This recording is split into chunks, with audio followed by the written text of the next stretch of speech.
Hey everybody, just going to take a quick break from the show to tell you a little bit about Shutterfly. If you're like us, you take a lot of pictures because you have a camera right in your hand all the time. How would you not take a lot of pictures? And we're taking all these pictures, more than we've ever taken in the history of the world. What are you going to do with them all? That's the thing. You used to get a solid picture, and then you'd look through them, and you could enjoy them. Now they're like back on your camera roll. You can't even find them. You don't want that. That's why the cool thing you need to do, and what I did, and I think it's pretty cool, is create a Shutterfly photo book. Oh. What I did, and you're going to enjoy this, Jimmy, because I haven't showed this to you yet, but took all of our pictures from being on tour this year. Oh. All live show pictures, us backstage, us on stage, doing all that stuff, and like some of the, just the venues and things, and made a little photo book out of that. Also, they have free 24-hour designer service as well. With their 24-hour designer service, a professional designer is going to lay out the book for you for free in just a day. Make something that means something with Shutterfly. Enjoy 40% off orders over $29 with promo code SMALLTOWN. See site for promotional details. And now back to the show. Hey everybody, just going to take a quick break from the show to get you styled up with Stitch Fix. Shopping's hard. It's hard. With Stitch Fix, you get a stylist, though, who understands your style, your size, your budget, and they do all the shopping for you. Wow. This is excellent. Shopping, I'm telling you, shopping and figure out your style, it's overwhelming. Let somebody help you when it comes to getting dressed. We don't know what we're doing, so we let Stitch Fix help us out. A Stitch Fix stylist there. They know what works on us. We get the prices that make us look really good, and it feels good. You get some confidence boost walking around knowing that you're looking decent here. Oh, yeah. Yeah, we just give the stylist our sizes, style, budget preferences. We order boxes when we want, how we want, no subscription or any of that required. And they send called Just For Me pieces as well. Like, maybe you'd like this, and it's awesome. Outfit recommendations, styling tips. You keep what you love, you send back the rest. It's super easy. Yep. You can do it, and we are doing it because it's excellent. Personal styling for everyone. Get started today at stitchfix.com/STM. That's stitchfix.com/STM. Now back to the show. Did you know that parents rank financial literacy as the #1 most difficult life skill to teach? Meet Greenlight, the debit card and money app for families. With Greenlight, you can send money to kids quickly, set up chores, automate allowance, and keep an eye on your kids' spending with real-time notifications. Kids learn to earn, save, and spend wisely. And parents can rest easy knowing their kids are learning about money with guardrails in place. Try Greenlight risk-free today at greenlight.com/Wondery. This week, in Rome, Georgia, a picturesque all-American couple gets married, starts a family, and lives happily until someone ends up dead. Welcome to Small Town Murder.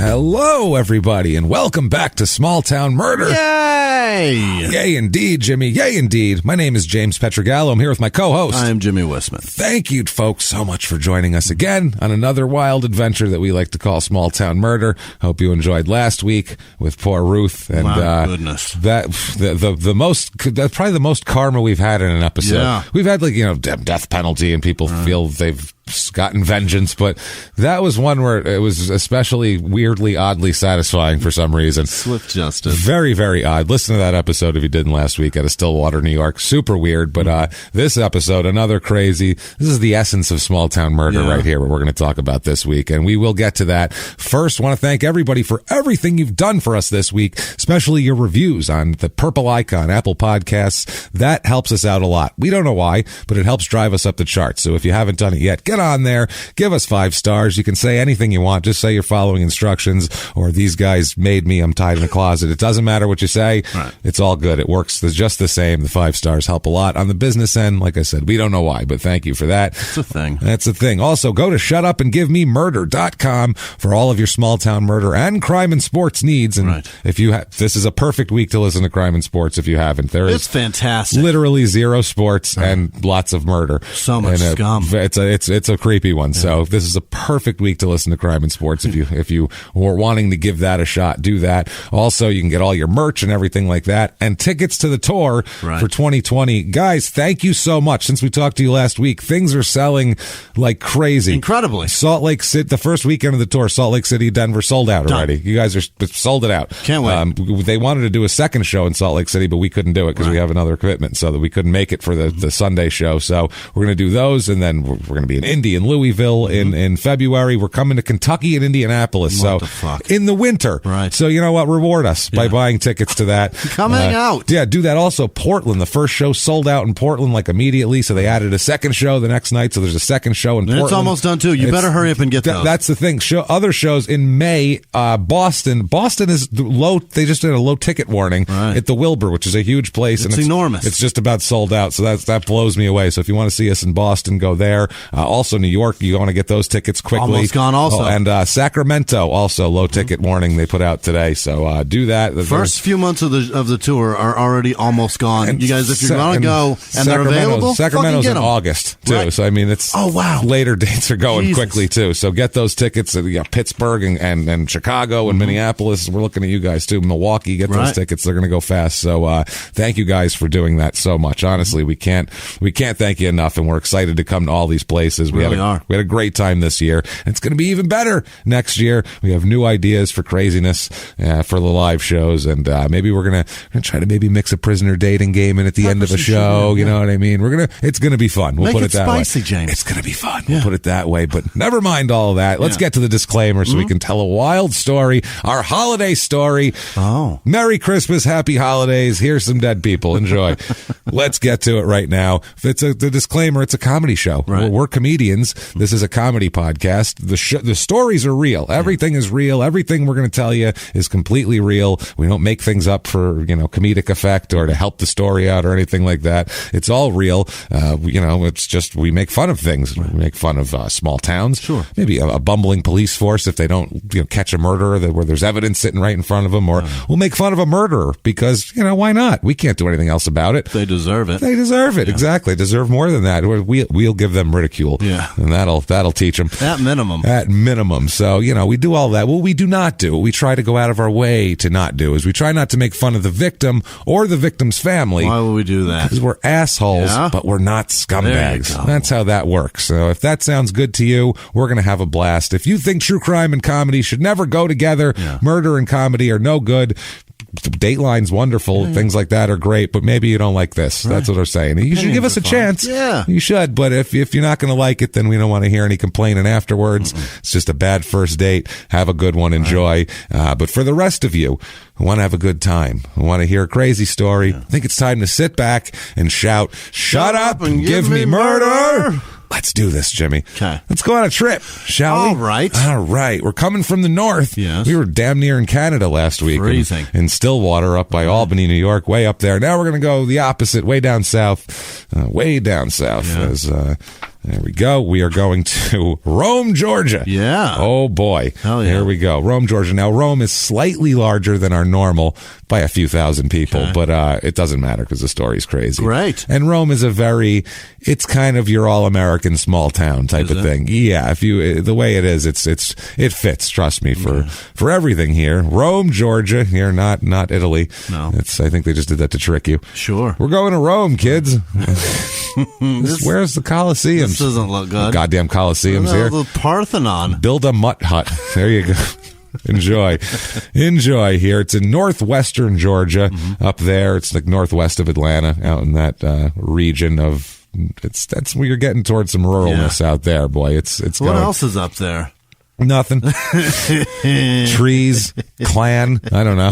I don't know what's up there, honestly. Is Marietta up that way? I think it's up there, up north of there. I can see that. Not north of here, but I think it's like east of this area. This is like northwestern, kind of up in the corner, sort of here. It's in Floyd County. Yeah. It's a guy named Floyd. Oh, yeah. This is his county, so watch your ass. My God. Floyd's going to get you. It's about an hour and 10 minutes to Atlanta. If you want to go someplace better, if you need to get your sanity. Yeah, we like Atlanta. Yeah. We'll be at the Buckhead Theater this year as well. Back again. We love that theater. place is so good to It's us. an awesome theater. They're nice to our Venue listeners staff, too. they're so nice. It's really good. So They if go you're- out of their way for you. Yeah, You know what I'm that's saying? right. They do. They're excellent people. They know how to treat people coming in from out of town. We'll put it that way. Good people Yes. there. They have good connections for people. For foods and such. For things like that. For ingestibles. You know how it works. So it's about an hour and 15 minutes to Chattanooga. If you want to, I don't know if that's better or not. It That's doesn't- Tennessee, yeah? Yeah, it doesn't sound better, Chattanooga. So it's about 2 hours and 20 minutes to Eatonton, Georgia, which is the last Georgia episode Good we did fuck. back, episode 111. Oh, my word. This is episode 150, by the way. Right. This is a milestone. It's a big deal. We don't celebrate our shit ever. That's the thing. So we'll hit it'll be like 100, episode 100 of either one of our shows, and it'll be halfway through the episode where we're like, oh yeah, by the way, it's episode 100. we just plow through and we do shows. That's it. We want to keep doing good shows. We don't really care to celebrate it. Numbers don't matter. Numbers don't fucking, it doesn't matter. So 150 though, let's celebrate that. And numbers matter. With this. Right. With this. Today it And does. only today. Right. And after this, it's back to normal. Zip code 30149, area code 706 and 762. One area code cannot hold the Romans. The Romans are coming. Then you get one for Floyd. Floyd has his own. Yeah, Yeah. he's a 706 is Floyd. Like, I'm 70. The rest of y'all can have 762. What's your phone number? 706. Oh, Floyd, how are How you? you doing, Floyd? 763. You can have 764 for all I give a shit, but you ain't getting 706. Tell you what, right now, 31 square miles. It's a big area. There's some forest and kind of park areas where it's people look in the forest. Got and, it. Shit like that. Town motto. It's abrasive. They're embracing what they have and being abrasive with it. Its motto is "Ha, fooled you. Italy is far as fuck." So It really is. I mean, it's factual. Yeah, it's honest.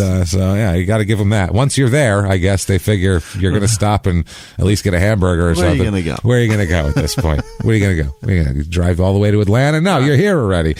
So, history of this place in the 1700s. There's a lot of history with Native Americans here, obviously, as this was Cherokee land initially, obviously here, and different.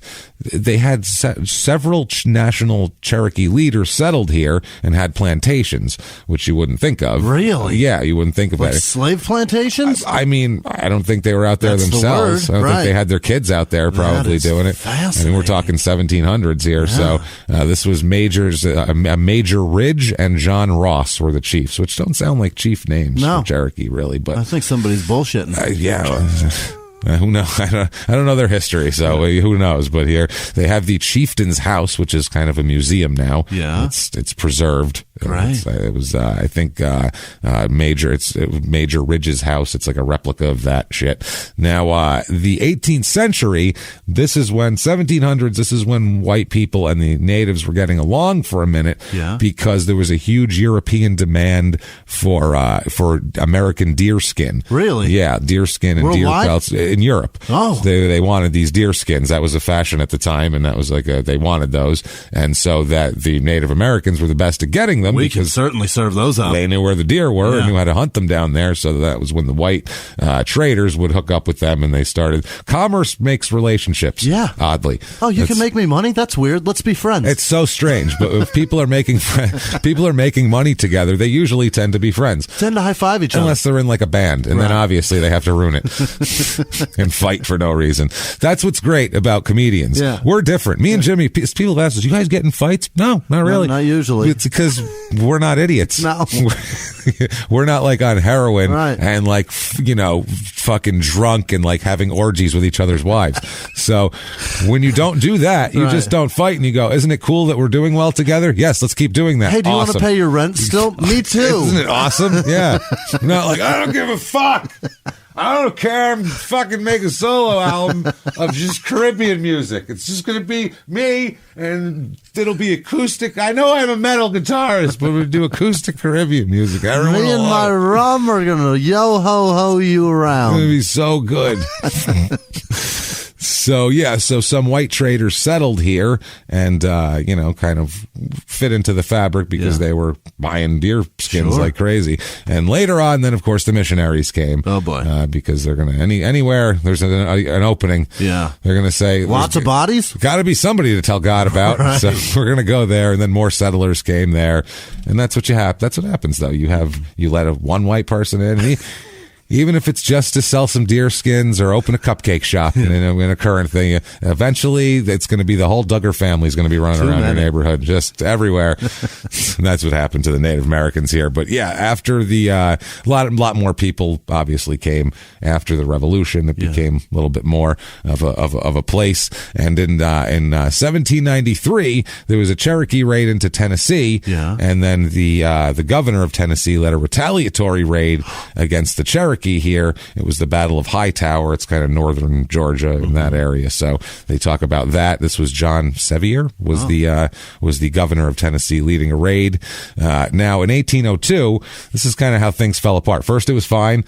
We're all going to trade skins and shit. By 1793, they're raiding back and forth and stuff like that. And then by 1802, Georgia made a deal, basically, which Georgia was like, if you take Georgia, the state of Georgia, and head west with it to the Mississippi River, that was all Georgia. The whole thing. The whole thing. So until you got to where it was French territory to the river. So that west on that same parallel, northern latitude or line of latitude there, that was Georgia. So Georgia made a deal to get rid of all that western shit and have an Alabama and a Mississippi. Yeah. And you can have Mississippi.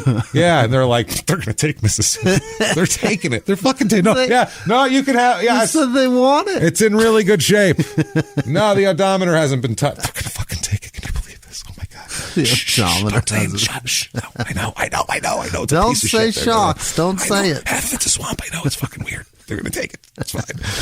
So that's what happened here. Yeah. They said that they make a deal with the U.S. government where you can have all this land if all you have to do is get rid of every fucking Cherokee here. Oh. Take them out of Georgia. Yeah. Just strip them of their homeland. That's the deal. And the government was like, fucking done and done. Really? We could use that land. Shit, how hard could that be? That's all it takes. Pretty much, but it wasn't immediately enforced. The eviction edict here wasn't immediately enforced. There was federal lawsuits to stop removals and shit like that. It was we had formed a government by that point. But by about 1834 is when, or the early 1830s is when they started removing them on the Trail of Tears. You may have heard of. I have. I don't know if you know whose idea this was. No. Andrew Jackson. Is that his? That was Andrew. He's a dick. Yeah. So Trail of anytime you form a Trail of Tears, that's probably bad. If you know anything about it, it was very bad. Yeah. So that. Not a good thing here. So that made now we can stretch out. Yeah, I got rid of them. That was kind of one of those things. So I'm gonna really rethink my words from now on. Yeah. So the Rome became the county seat. It used to be in Livingston, and now it's in Rome here. And so now it became a little bit more. Now it became like the cotton economy came in the 1800s as the main thing. The cotton gin coming in the late 1700s made the whole thing more profitable, basically. So then cotton became a huge deal, and much of northern Georgia, it's a very strange, ironic, and pretty shitty name to call it. It's called the Black Belt, which is bad. It doesn't sound right, does it? No, that's good. It was named for its fertile soil, black soil. Okay, so fertile. I was trying to tie Bruce Lee in there somewhere. Yeah. It's that ain't it either. Karate, slavery, farming. It all ties in somehow. Was Bruce Lee a karate slave farmer? Is that what happened? What's going on here? Fuck, man. So, so that brought in obviously more slaves and then things like, well, it didn't bring in more. They brought in more. Right. So it wasn't like, sounds like things are great there. Can't wait to, that's not what happened. Nobody came voluntarily for this. Oh, there's work. That was never said. So, the Rome economy, though, continues to get bigger and bigger. In 1849, then the railroad came through, which kind of came through from the Gulf of Mexico Mexico all the way up into the rest of the United States. And that, once there's a railroad happening, then shit starts going on, as we've seen here. In the 1920s, late 1920s, think about when that is, what's going on in the world in the late 1920s. Fascism is becoming more popular, especially in Italy, where there's a guy named Benito Mussolini, who is very fascist and in charge of shit over there. And the United States, a company in the United States built a rayon plant, like the clothes, like the material, in the late 1920s in a joint project with an Italian company, which is basically, there was a fascist state, so all the Italian companies were in with the government. So you were basically making a deal with the fascist government at that point. So much so that the city of Rome in Georgia was honored by Italy in 1929 as this wonderful city that, was named after our capital, whatever. They admire us. The Mussolini himself was sent a replica statue of the Romulus and Remus nursing from a mother wolf, which is the symbol of the founding myth of the original Rome. Now, if you haven't seen this statue, it's hard. Okay. How do I explain it? It looks like it's supposed to be a wolf, but it looks like a Dr. Seuss drawn character of some kind mixed with I don't even know. It's like a weird abstract looking wolf that looks super surprised, has a very surprised look on his face, on her face, I should say, which is warranted when you see what else is in the statue, which is two naked baby children nursing from the teats of this wolf. The babies are complete with baby dicks and nut-sacks hanging down. The one kid's squatting and his dick and nutsack is just hanging down. This isn't a gag gift? This is not a gag gift. This is a real thing. And what does Rome do? They put it outside the courthouse. They put this disgusting pornographic thing. I'm not for censorship at all. I don't care. There's tit statues everywhere. Baby dicks just feel wrong, though. That does seem strange. I feel like that's the thing. That's not pornographic. That's just a baby dick. Put that away. You know what I mean? I don't want to see that baby dick. Put a little cloth diaper on that fucker. I don't know. This is weird. It's a child. It gets the point across just plenty with a baby with a fucking cloth diaper on it. That's plenty. The point is that it's suckling from a confused, what is it? It's a wolf? Supposed to be. Very confused wolf. But, I mean, you could have just made it kind of a nebulous nothingness, just with a clump. You didn't have to. It's really a dick and balls, man. Both of them have it, too. But it's very obvious. There's wrinkles in the nutsack. It's fucking someone really spent some time with a fine tool on that. They said, make the nuts better. And they were like, I'm trying to make the nuts as nice as I can. They're arguing with each other. The dicks are too big. Now it's too small. And they just, they're spent a lot of time on it, I feel, but not so much time on the wolf's face. So get a dimple in the dickhead for us, dude. It's the weirdest shit. Follow us at Murder Small on Twitter, at Small Town Pod on Facebook, at Small Town Murder on Instagram. Well, definitely one of the pictures we'll post for this episode will be that picture, the baby dick. I don't even know. Are we allowed to post that? I don't know. It's sitting outside an American city's courthouse right now, so I think so. It's so weird. The picture too. You look at it and you go, that can't be Rome, Georgia. And then you see a fucking U.S. Postal Service mailbox right behind it. You're like, oh my God, this is so weird. You got to walk past that to argue your traffic citation. That's what I mean. There's baby dicks outside. You're going to judge me? This whole court's out of order. Baby dicks are out of order. You will not judge me. Prosecuting anybody for kiddie porn? You got it right out front. The presence of fucking public baby dick. So in 1940, though, by then, anti-Italian sentiment had built up a lot. We weren't very popular here in 1940. Well, we were kind of at war with Italy at the time. Unless you're going to do some of that mining for us. Yeah, exactly. Then we love you. Hey, we grease them up. We put them down the hole. So take the pasta out of your pockets. So during World War II, 1940, there was so much anti-Italian sentiment that the Rome City Commission moved the statue into storage to prevent vandalism. I don't know how you could vandalize it anymore. Sounds vandalized as fuck. They're going to make the baby dicks bigger. How much more are you going to vandalize? Somebody glued a dildo to the baby. No, like it's pretty fucked up already. So so they moved it into storage and replaced it with just an American flag sitting there. Okay. And then by 1952, they realized that we weren't so bad and they really like our food, and they were like, no, put those baby dicks they back brought out. it back. Yeah, it's back out there now. It sits out there now today. If you go to Rome, Georgia, enjoy the baby dicks. That's so weird. I guess. I don't know. Notable people. They brought it back. Yes. We need to bring the baby dicks back, please. That's great. That had to take like an act of like a town council having a meeting. Go, I think it's time. It's time. We need to free up some storage space. You know what I miss? Do with that? You know what I miss? Every time I come to work, I don't see any baby dicks. Before I used to see 2 every day. Now I see 0. You see what I mean?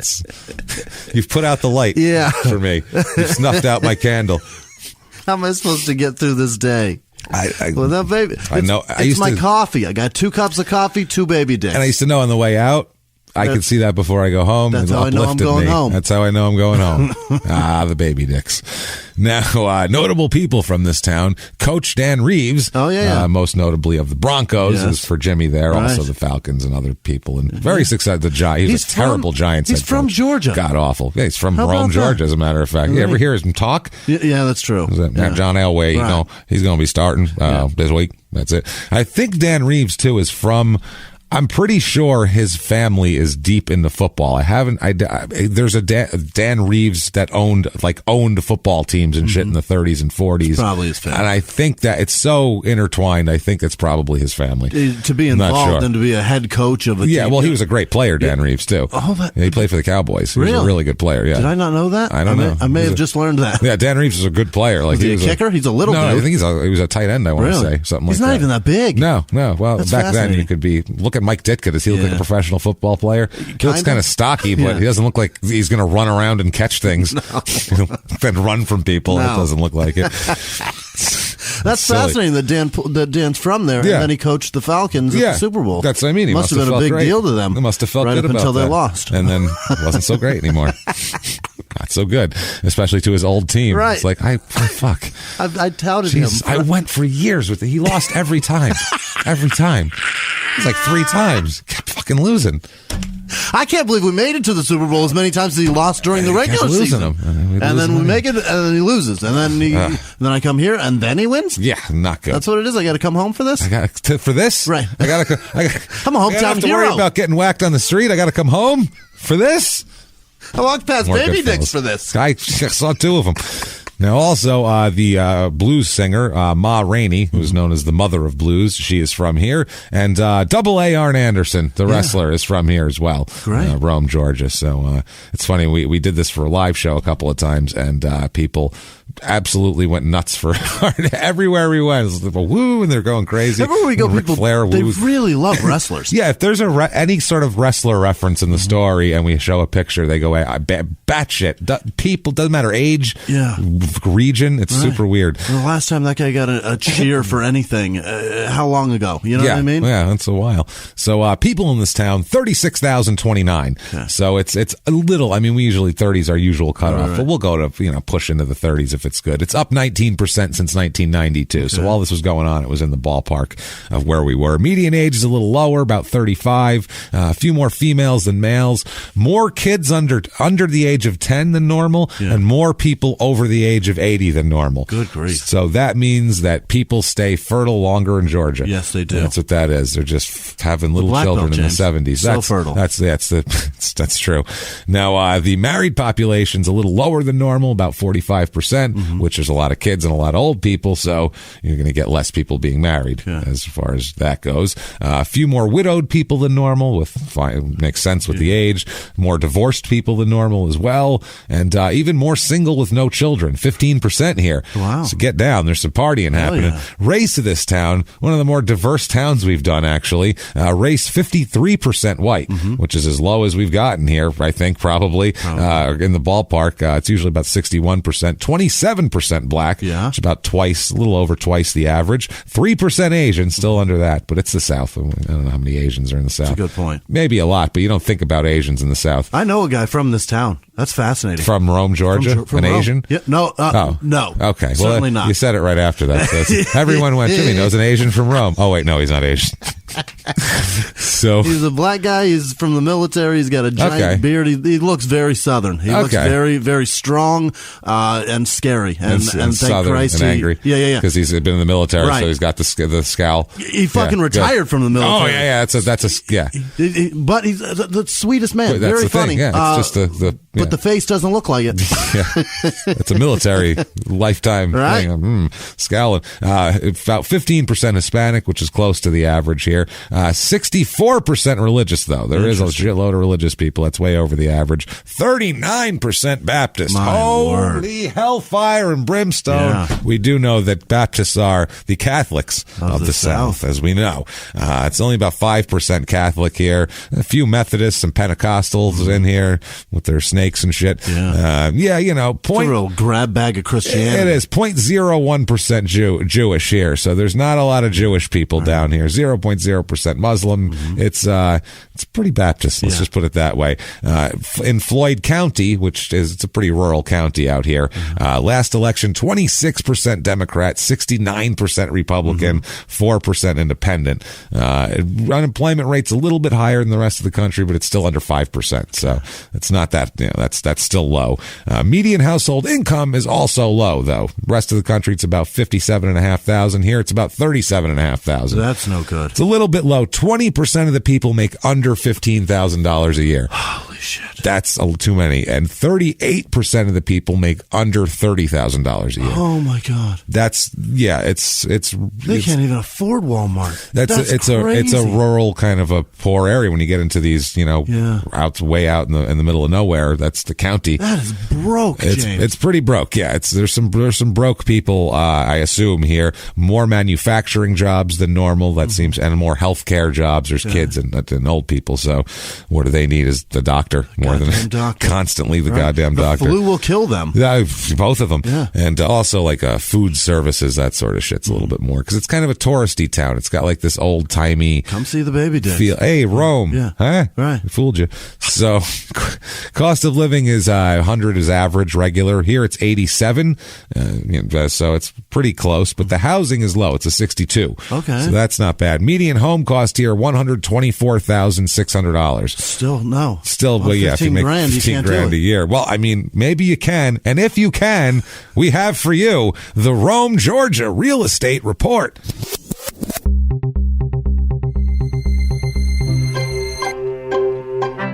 All right, your average 2-bedroom rental here is about $770 a month. So that's low and kind of in with the average. Here I found a 4-bedroom, 2-bath, 1,572 square foot house. It is a fucking dump.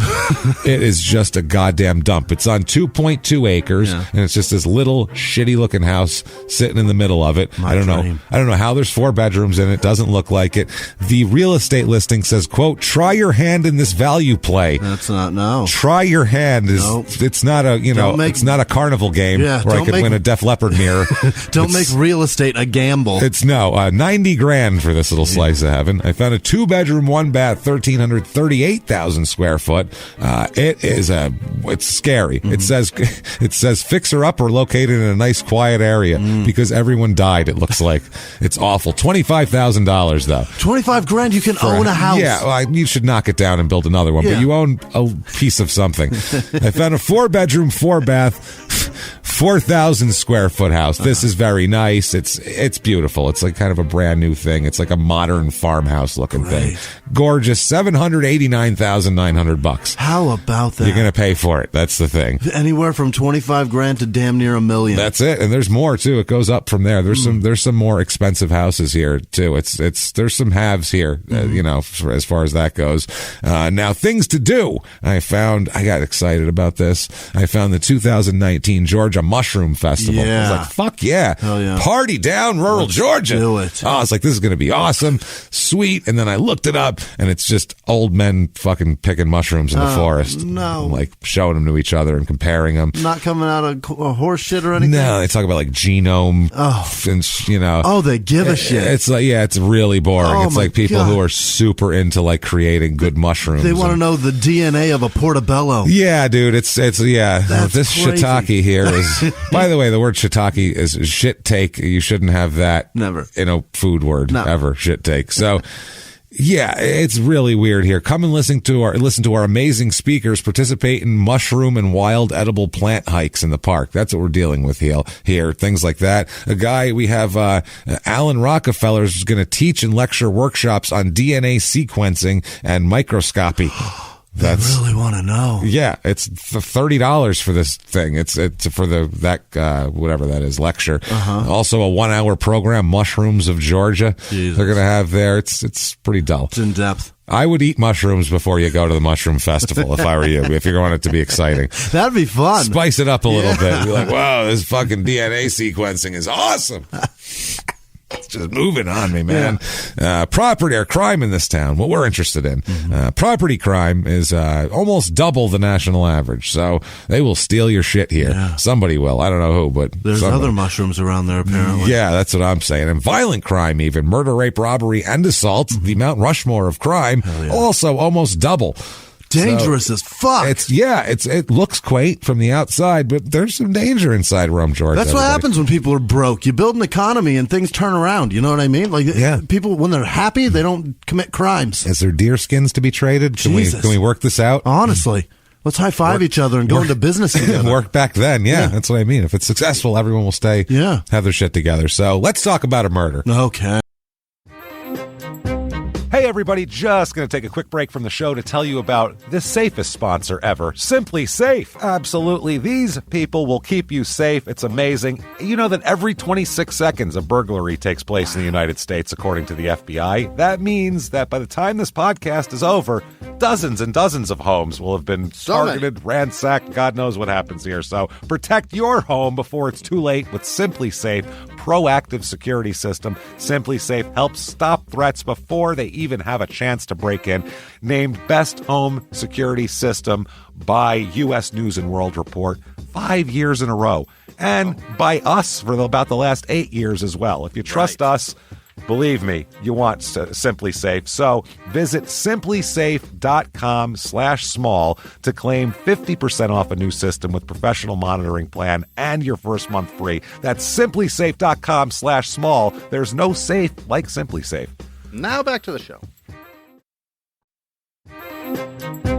This show, Small Town Murder, is brought to you by BetterHelp. Get yourself some therapy, everybody. Honestly, here. We often hear about, red flags that you should avoid. Hey, that's a lot of a thing. It's become a real phrase now, real cliche. But why don't you focus also, you look at like green flags in friends and partners. Look for good things as well. Right. And maybe you're not sure what that looks like, though. Therapy can help you figure that out. What are positive things? What are the green flags? And then you can practice them in your relationship. It's absolutely a fact. And so, honestly, we absolutely are huge advocates for this. It really, really helps. BetterHelp is fully online, making therapy affordable. It's convenient. They serve over 5 million people worldwide.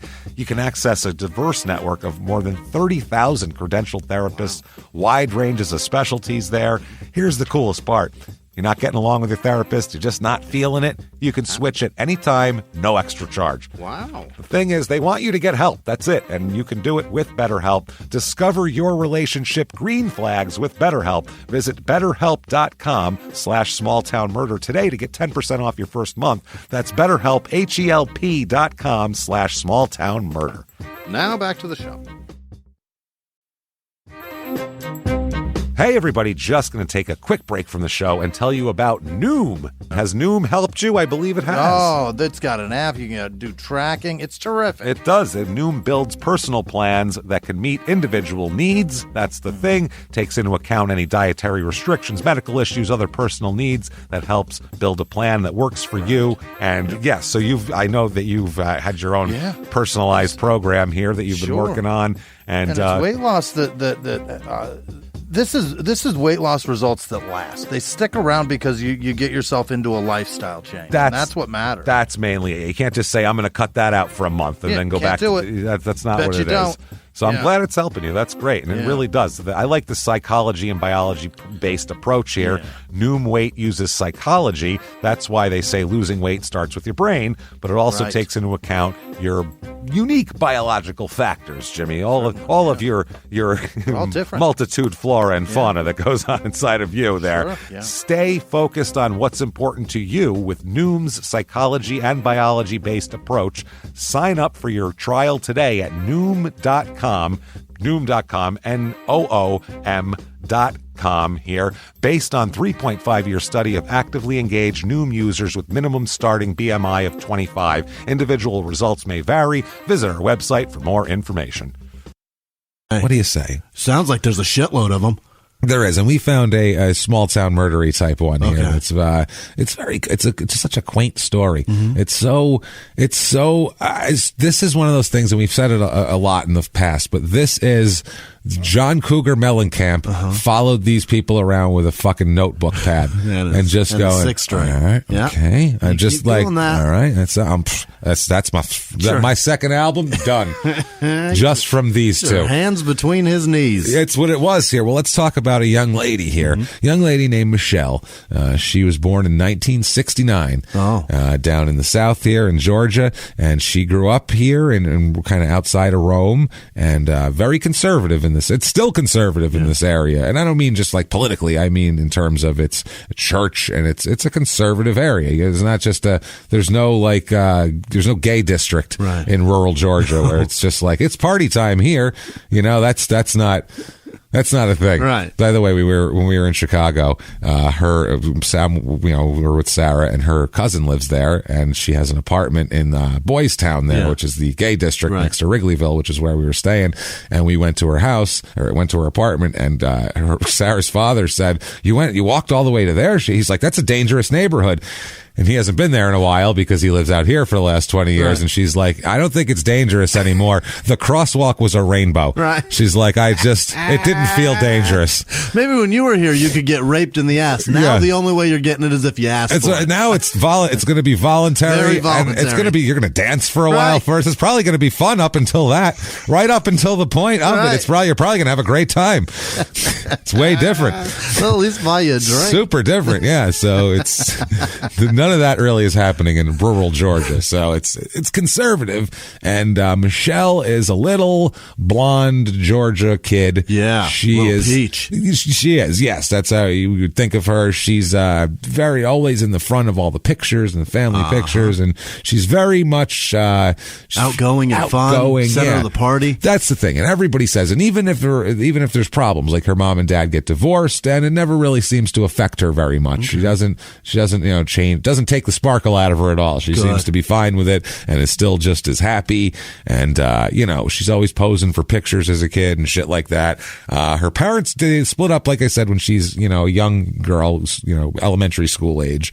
And then when she's 13, her father dies. Oh, Jesus. Which is rough. I mean, that's terrible for any kid to lose any parent at 13. But I think for a girl to lose her father that's a tough one at I can't 13. imagine. It's like a boy losing their mom at 13. It's just it's a different thing. That would have devastated me for sure. Yeah, well, absolutely. It's especially for you that would have been rough. That's the only one I got. I was going to say, I don't know. That's that then, I guess. Well, I guess my life's over because no dad. Fuck. All right. Well, guess I'll get a job now. So that's the story of Jimmie. He's been working at the electric company ever since 13 years old. I was telling a friend the other day about how I met my dad when I was 28, and I was like, I met him at my wedding, and I was like, oh my God, you were at my wedding. I was like, the day you met my dad, me toozies. Yeah, we knew him just as well. We know my dad the same amount of time. And then he looked at me and his face went like white, and he was like, I don't know how you do it. I don't know how What? And then he had all kinds of questions about how do you even become a man when you don't have like a dad? Figure it out. Yeah. Nature takes it just happens. I mean, you become whatever you are. There's a whole lot of tugging. Yeah. Become a man, you become a woman, you become whatever the hell. I'll figure it out. You'll figure it out. I had to. Yeah, no choice. That's how. That's all. Yeah. What are you going to do? What are you still going to have like a beanie on your head and riding a Huffy around in a circle in the dry? I just never picked it up. I never had a dad. I'm sorry. Never had him. I can't even ride this bicycle. I still have training wheels on it. My mom just totally incompetent, apparently. She couldn't do anything. He's like a super meathead and loves cars and sports and all that shit. And he's just like, I don't know how you're into this stuff when you didn't have your dad to bond with you over. I'm like, you're really opening wounds, you motherfucker. Yeah, thanks. Want to talk a little more about it? Christ almighty. Believe me, I've been going to therapists trying to tackle this shit. Well, at least he was alive and he didn't die when you were 13. So there's that. So there's that. Her mom, though, is now a single mom. Michelle is the youngest, too. That's the other thing. She's got 2 older brothers. She's the baby and the only girl, and her dad died. So, I mean, she is very much looked over and doted on and pampered. There's two new dads because her brothers. Yeah, everyone's going to look out for. And I mean, she's the baby anyway. If there's 2 siblings of whatever sex and then a baby of the opposite sex, that's going to be, they're a new thing and they're the baby. So they're really going to be something special. And so she's very much taken care of. They are huge into the Baptist church. Of course. I mean, it is Baptist time. Good Lord. Every day. That's the moral foundation and everything. They go to church all the time. One of those like, well, it's Wednesday, so obviously we'll go to church, and then we'll, well, it's Thursday, so I mean, there's that church, obviously, and one of those things. So, she grew up with that. She grew up, as she grows up, she's very, very pretty, Michelle, as well. Everyone thinks she's very pretty, and she's, that's her thing. She's smart, she's pretty, she's outgoing. She seems to be like, oh, she's going to be successful, and she just seemed to have something there. Everybody said that she was like the prettiest girl in every class and shit like that. Whatever, So she went out with a bunch of dudes, just teenage stuff, and it's Georgia, and you go boyfriends, and go dance with this guy and go dates and stuff, and they're Baptist, so it's not like. She's not going out and going to like big drinking parties and shit like that. She's going out. She's going to the movies. Yeah, she's going on like a proper date with somebody who had to like meet her mom first and shit like. Somebody brought like flowers that. for this. Yeah, shit. she had to meet a guy had to meet the pastor first to make sure he was with God. Yeah. So that's a tough one there. That'd be a tough sell. He's likely already been vetted through the church before he shows up to the that's door. What I assume. I assume they're probably set up through the church. Yeah. This is really just an arranged marriage. The pastor called the mom. Your daughter's got a date tonight. She's got a date tonight. He's a fine young man, strapping. He's 44 years old, so that's that's a problem though. But that's all right. That's all right. He's young at heart. Ask him about Leviticus. He'll tell y'all. And I think they'll get along too, because his daughter's about 19, so I think she'd be a good influence on. Yeah. So I don't know why we made that pastor just terrible. An open pedophile, but he is. Fuck him. That's what it is. So she goes out with different guys, never really has a steady boyfriend though, just has fun and talks to people, hangs out with different people. She's having a healthy teenage. No need to get that involved. No need to be 14 years old with a betrothed. Yeah, with somebody. There's always a bad thing when you see. Remember those couples in high school that were like, you're in the 9th grade and they've been together for like 3 years, and you're like, what the fuck is going on? The worst is when they get married after high school, and then you know for sure that shit's ending soon. Yeah. And it always does. It's funny too. Yeah, it's really weird. It doesn't happen anymore. They stay together forever. No, and I knew a guy in high school. You know him too, actually. I knew a guy in high school who went out with a girl all through high school. Went out with the same fucking girl all through high school. And I remember, like, after high school, I always wondered, like, I wonder if they got married and shit. He's married to somebody else now, so apparently not. Didn't work out, but was with this girl all through high school. And it was fascinating to me. Fascinating as like a 15, 16-year-old. Like, good God, they're like a married couple. It's so weird. My grandparents did that shit. They dated all through high school, and then they got married, and they've been together for 50 years. Good for you. More than 50 years. That was a normal thing to do back in the day. Can't somehow. do that today. No, Jesus. You would discourage your kid. Go meet other people. It's just the first person you met in science class. Don't even fuck her. Just move along. See, what are you doing? You don't hang out with the same person you met in high school. You're clear when you get out of high school, clear the decks. Yeah. Forget everything you've ever. Find like 3 people that you liked a lot that you got along with that maybe helped each other get through high school. You can talk to those people for like 7 more years, and then you won't have any interest in them anymore either. But hang on to them for like 7 more years. Everybody else, gone. Get rid of them. Fire hose and sweep it off the deck. Bleach your life. That's it. Bleach your life like an asshole. Do it up. So she ends up finding someone that she does take a special liking to here. In high school. Okay. Now, she's a cheerleader. Okay. And, she's a cheerleader, and so she is obviously at the football games. Yeah. And one night, she really finds a guy on the football team that catches her fancy here. And, yes, he's number 15 on the field. Yeah. And she's like, that's my guy right there, number 15. I like the way he moves. His name is Thad. Hell yeah. So, Jack and Diane, Thad and Michelle. Yeah. I feel like he's like, here's a little story, a little ditty. Same syllable. About Thad and Thad. Nobody's named Thad. Thad Michelle. That sounds stupid. Well, Jack. All right, Jack's stronger. All right, Jack and Michelle. I don't like the muh. It's a kind of I want a hard die. There we go. All right, now we're in it. I feel like this is literally what happened. Jack, and if I need an extra syllable, I can throw Jackie in there. That's what I mean. Well, you can't say Thaddy. Nobody says that shit. Thaddeus. Then you'd have to throw another syllable, and now it's fucked up my whole rhyme scheme. It's all wrong. So yeah, he wrote it's ridiculous. So they're a cheerleader and a football player and whatever. This is some wide receiver, 15. 50. Well, who knows? In high school, you could be anything. You could be a nose tackle and be 15 in high school. They don't give a shit. So he's also a wrestler. He's on the wrestling team. He's an all around athlete, and he's kind of different than the other athletes though, because Michelle likes him because he's not just like a dumb jock.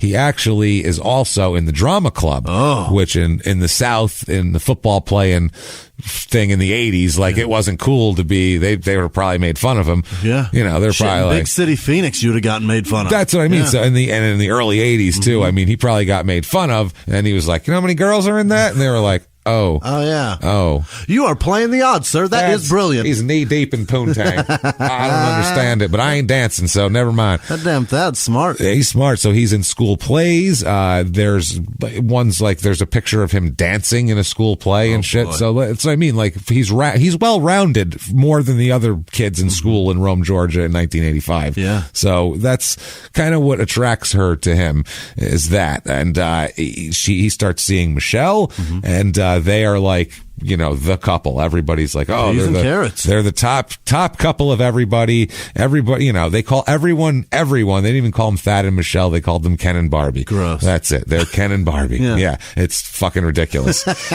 Imagine being a Ken and Barbie couple. That's just super weird. I want nothing to do with it. So he's very average looking. Although she's blonde. That's all that means. Something about it makes me very excited to know that a lot of people like me. You know what I mean? And then the other part of me is like, no, I don't want that. No, Then they want to do things together. That's the thing, and they're gonna. This sounds exhausting. To be popular to this level. God.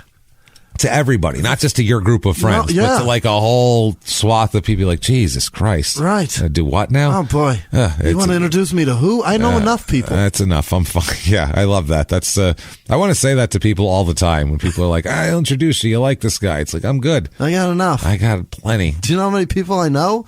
I could upwards name of 6. I could name you a lot of people. I could just name a list of people that I've met, and it's a lot. So I think I'm good. So. He's a little more, she's not real rednecky. That's the thing. No, she's more like. She's trying to be a big city girl. Not even a big city girl, but she's just kind of raised like, not real rednecky, just more, churchy. Okay. And he's a little bit more, he's just a kind of a southern guy. He's kind of rednecky down there.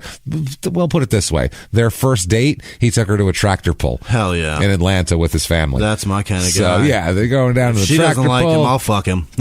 That's what I mean. First date. That sounds great. This is fantastic. Hell yeah. This is great. Tractor pull, and Jimmie's like, I've been watching this on ESPN after school. Oh my God. It's great. Just me. Oh, I used to love it. They canceled it. They're like, we only got one person watching this Everybody shit. watched it. You got out of school in the 80s, the late 80s. There was shitty wrestling, the AWA or World Class Wrestling, and then a tractor pull / monster truck event. Right. Either one of those two you'd get. And the monster truck shit was fine too when that was on. I was like, all right, I'll take it. And then it was USA Network that showed it too, right? Was it USA or was it probably? Yeah. Or was it VH1? I can't remember. I don't think it was. It was probably USA. I think it was that USA. sounds right because they were really desperate for programming in the 80s. Yes, because USA had the fucking the American truck. USA One was that the truck? It was Bigfoot.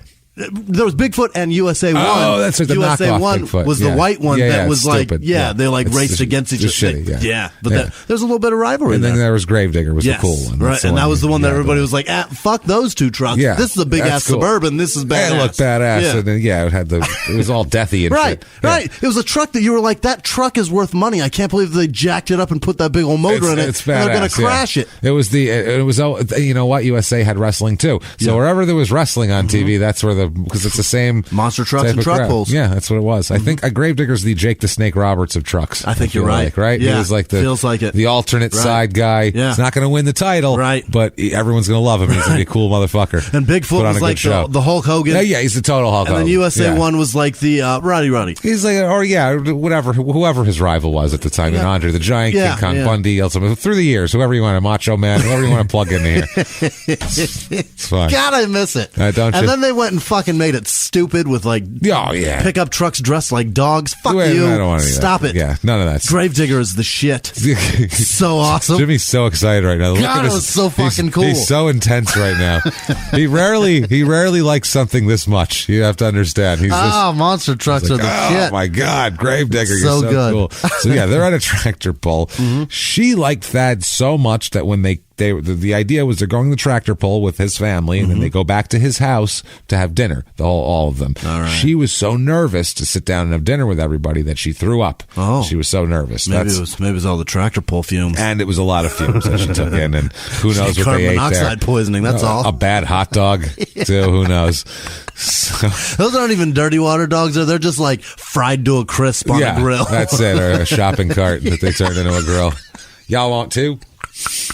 All right. I don't know why too. Gross. But she said though, good time. Now they go out for about 2 more months now. So this is late 1985 into 1986, and then that we remember the date very clearly, and you'll know why in a moment here. He asked her to go steady, be my to girl, wear his class ring. Hell yeah. So that's where we're at right now. Hacky motherfucker. The rural South is a few years behind the rest. Let's be honest. If you live in the rural South, don't get pissed off. When you go somewhere else, you'll be like, oh man, it's like the future. Like 5 years in the future here. I don't know what it is. It is, because if you come from somewhere else and you go to like the rural South, you go, it's a couple of years. It's almost there. We're getting there. 2016 to you here? We're getting there. It's a few years. So Tommy Hilfiger's still cool here? I think it probably is, yeah. Oh yeah, that's what they're all wearing. Still wearing that. So so this is an old fashioned thing. Like by the time we were in school, nobody gave anybody a class ring. I don't even know anyone who had a class ring. That was my next thought. I never had a class ring. Johnston showed up on campus and people were like, what? Yeah, what is Why? this? I remember they give you a catalog. What is that I'm going to not do? paying you money to say I went to this stupid school. You want how much? Yeah, to say I went here? What? Why would I brag about going here? Oh, fuck. Oh, they boy, forced me to go here. I didn't get in. Jesus. It's high school. I had to come here. Oh my God, that sounds terrible. Yeah, I'm gonna put that on my fucking finger? No, I don't think so. So he, though, gave her the class ring. Still a big deal. Yeah. Now, we know the date of this for a very specific reason. It's the morning of January the 28th, 1986. Okay. Doesn't sound like anything now, but 5. if you Google search January 28th, 1986, you will find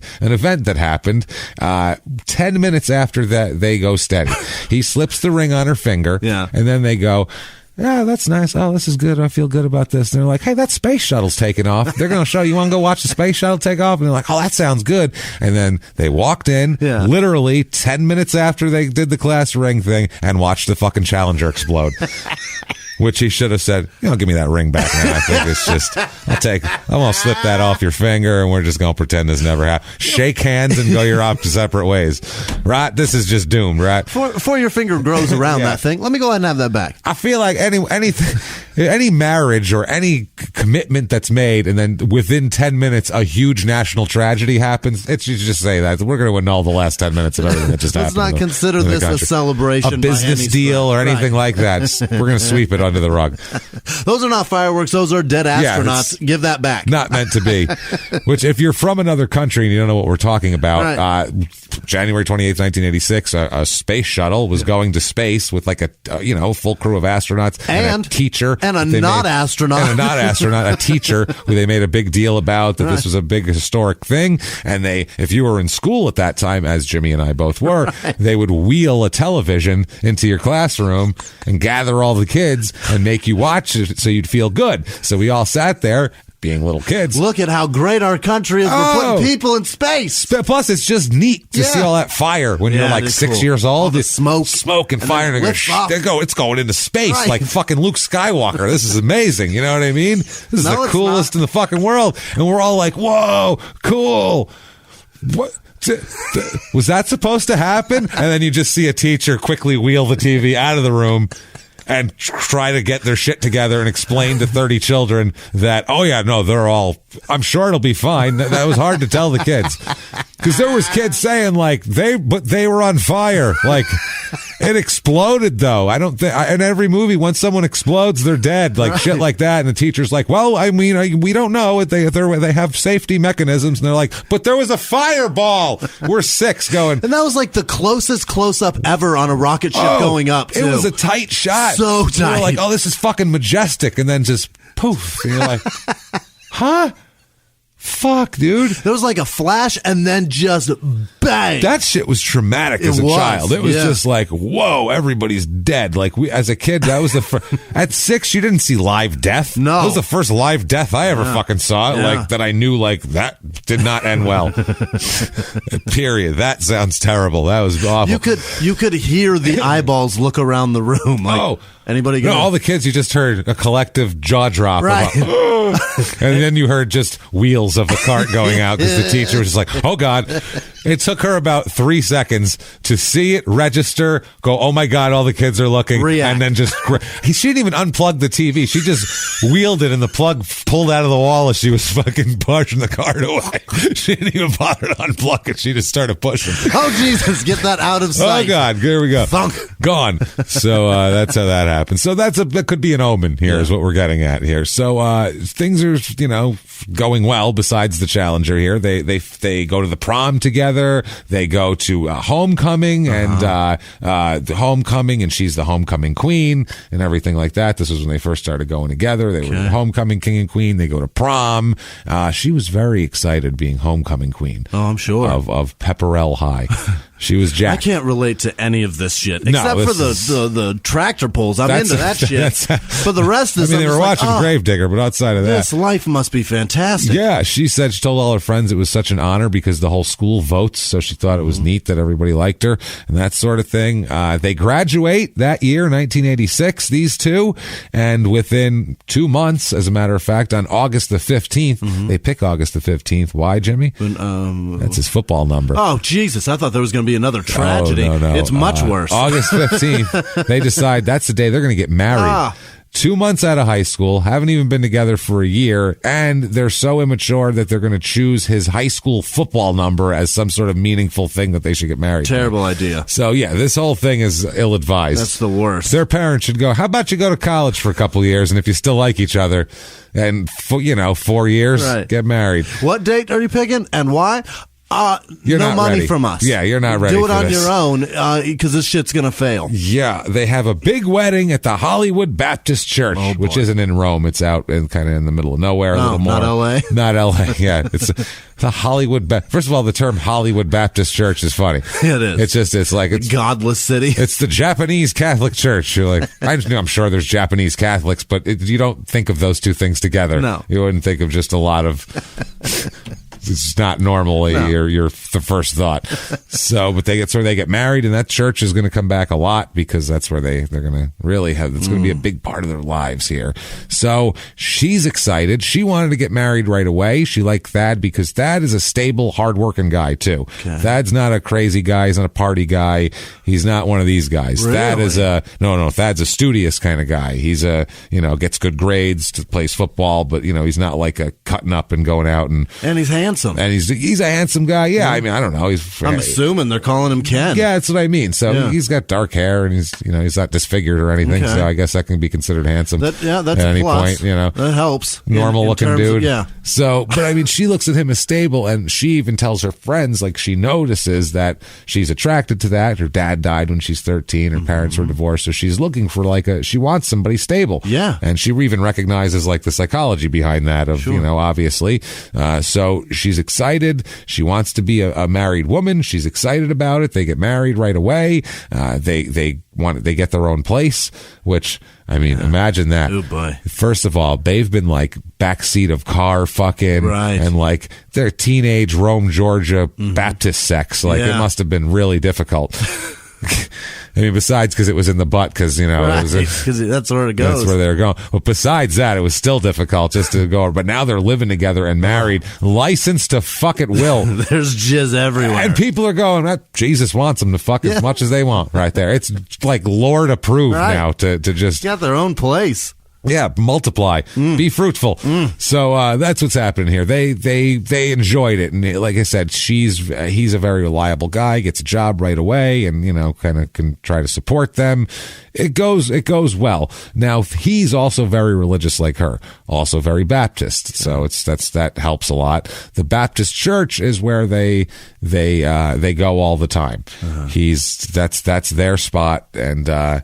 He works at a grocery store, and they said he'll come and work when he's sick. Yeah. He comes to work when he, extra days, works overtime. Well, that's a bad idea. You're around my food? Yeah, that's what I mean. So if you were sick in Rome, Georgia, in the Rome, Georgia area in around 1986. Maybe because of him. It might have been, and you shopped where he worked. It's possible.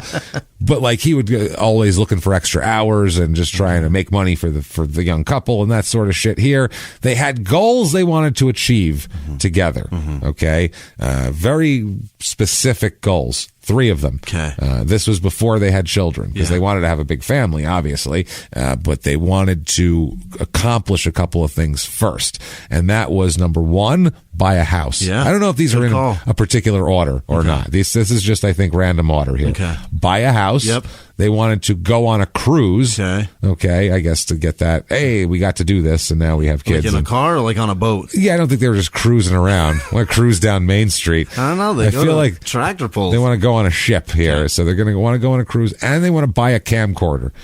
That seems easy. That seems That's attainable. Certainly gettable. I mean, it's expensive in the late 80s, but still attainable. You may want to get that one first to document and prove that you accomplished got a house the other goals. And you went on a cruise. Look at us on the cruise. Right. You have that footage. So they do that.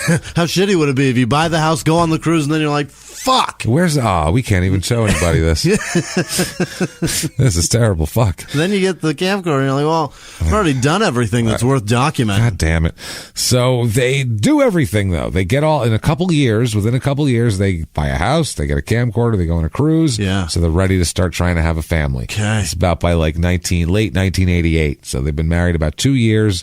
In 2 years, they accomplished their goals.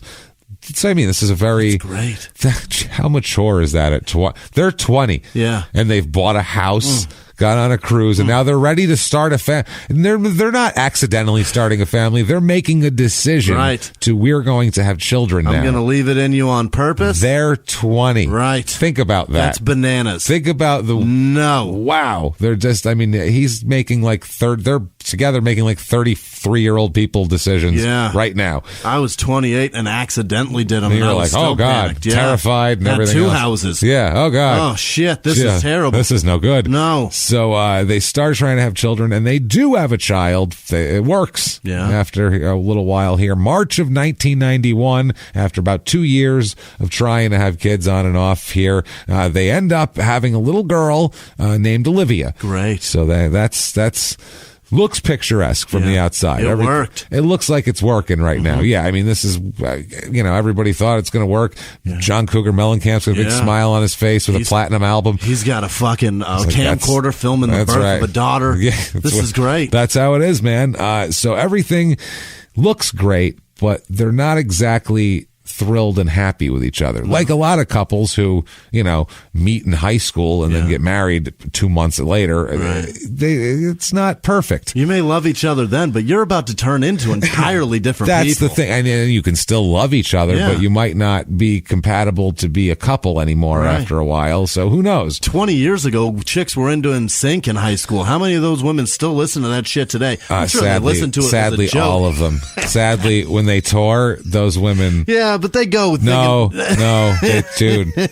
They do these tours with a couple of the non-Justin Timberlake and NSYNC members and the people who need the money, and then a couple of Kirkpatrick and the fat guy, whichever of the Backstreet Boys is still alive, and they cobble that shit together and they do a tour, and it is just fucking 40-year-old women grooving, fucking adjusting their knee braces and grooving, not giving a shit. They're loving that shit. It's packed. I'm it's sure, fucking packed. But they don't listen to that shit driving down the street. They'll go watch it and reminisce, but they're not. You know what I mean? They're entirely different. Yeah, they do. They're going to be a different person, except for NSYNC. Except for NSYNC. I feel like she was just rocking Duran for the fucking duration. The tubes. Yeah, I don't care what year it was. She's just, her name was Rio, and she's fucking doing it. I know it. She's got Hungry Like the Wolf is on. She doesn't give a shit. But she's a little unhappy, and it's because she feels like Thad is not as concentrated on her as he should be. Okay. And I think about her upbringing. She's been doted on quite a bit, and she feels like Thad, he's working a lot. He's got a lot of time wrapped in other shit. He's working. He's going to the church a lot. He's, doing shit like that. And she says it doesn't feel like she's the center of his life like she should be. She talks to her pastor That's about not the right it. guy. That's probably wrong. Why don't you talk to Thad? Or anyone else with the pastor. Yeah. She talks to the pastor and says that I see that you, the pastor, you put your wife on a pedestal, and I don't feel like Thad does that for me. So I'm kind of unhappy. Maybe tell him. Well, she tells him in a way. Yeah. I mean, she's trying to get the pastor to tell Thad, hey, how I treat my wife, try that shit at home. Kiss her ass, goddammit. Yeah, it and doesn't if you don't, work. at least lick it. Well, her way, I mean, you could hold her over for a little while anyway. I don't know. You didn't hear from me. Work. You didn't hear from me, pal. That's all I'm going to say. That's all I'm going to say about it. Didn't hear it from me. Didn't hear from me. Right. It's George. He's a little. Give it a shot. Hey, Give it a go, boy. Didn't say I did it. Yeah. I was just saying it's a thing that could happen. You could do that. So, right next door, boy. Give it a shot. I mean, give it a go. It could almost be an accident the first couple times. And see if you like it, and then if you like it, hell, both of y'all make are it into not it. One. You know what I'm saying? Dive right in there.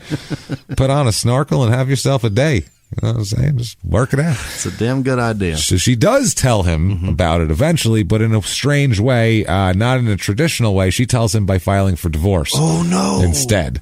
So this is 1993. So think about that. They're still fucking, still kids. They're still kids. They're still in their 20s. They're still like 24, 25 years old with the kids and divorce, and it's rough. So it's kind of one of those things. One of them says that they fight about, he says that he thinks she was talking to some other guy, and she thinks that that's what must have been having an affair because he's always at work and not always treating at the church, me right. not treating me right. So it just kind of blows up out of proportion, and they end up getting a divorce in 1993. So yeah, John Cougar Mellencamp weeps. Yeah, he's sad. He's very sad. His guitar cries. His platinum record cracks. That's how it works. So Michelle, she moves on. She gets an office job and starts dating a little bit. Before that, she's a stay-at-home mom. Really? That was that's what they both wanted. That's the traditional thing that they both wanted. That's like the church encouraged traditional thing. And so now she goes out, gets an office job. She dates a little bit. Here and there, just different people, and just trying to get her legs under her like anybody would. Yeah, you have to.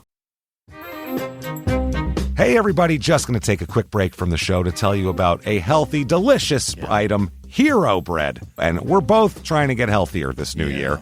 Jimmie had a eye-opening doctor's appointment and things like that. So we're trying to get healthier, and I'm telling you right now, this hero bread is a good terrific. step in this direction. It's delicious, and it is really good for you, and it's really excellent. They have the sliced bread is good, the bagels, the tortillas. I know you've been they're terrific. ranting about the tortillas. They're so good. With Hero Bread, you can focus on your health goals and still indulge in the soft, fluffy experience you love, but guilt-free. I really love the little Hawaiian rolls, too. Yeah. They're so good. They're so good. The Hawaiian rolls, they're legit. They're fluffy. Yeah. They're exactly how you want them to be. You'd never know it's low-carb and high-fiber bread from the texture. You get the soft, fluffy experience you know and love with your savory breakfast sandwich, late-night grilled cheese, Taco Tuesday. Do it. No compromises, just flavor, ultra-low net carbs, 0 grams of sugar, high in fiber. It's fantastic. Hero Bread is offering 10% off your order. Go to hero.co and use the code SmallTownMurder at checkout. That's SmallTownMurder at HERO.co. And now back to the show. Hey everybody, just going to take a quick break from the show and tell you all sorts of good stuff about Chime. That's what I'm talking about. There's so many extra fees you have to pay in life. Everything. You go to the airline, there's an extra ticket on that. There's extra fee on every fees and fees, hotels, fees, all this type of stuff. We're trying to make progress, and the next thing you know, here comes another fee coming at you, and it's more money than you expected, and your whole math is thrown off, and it's awful. Learn more at chime.com/smalltownmurder.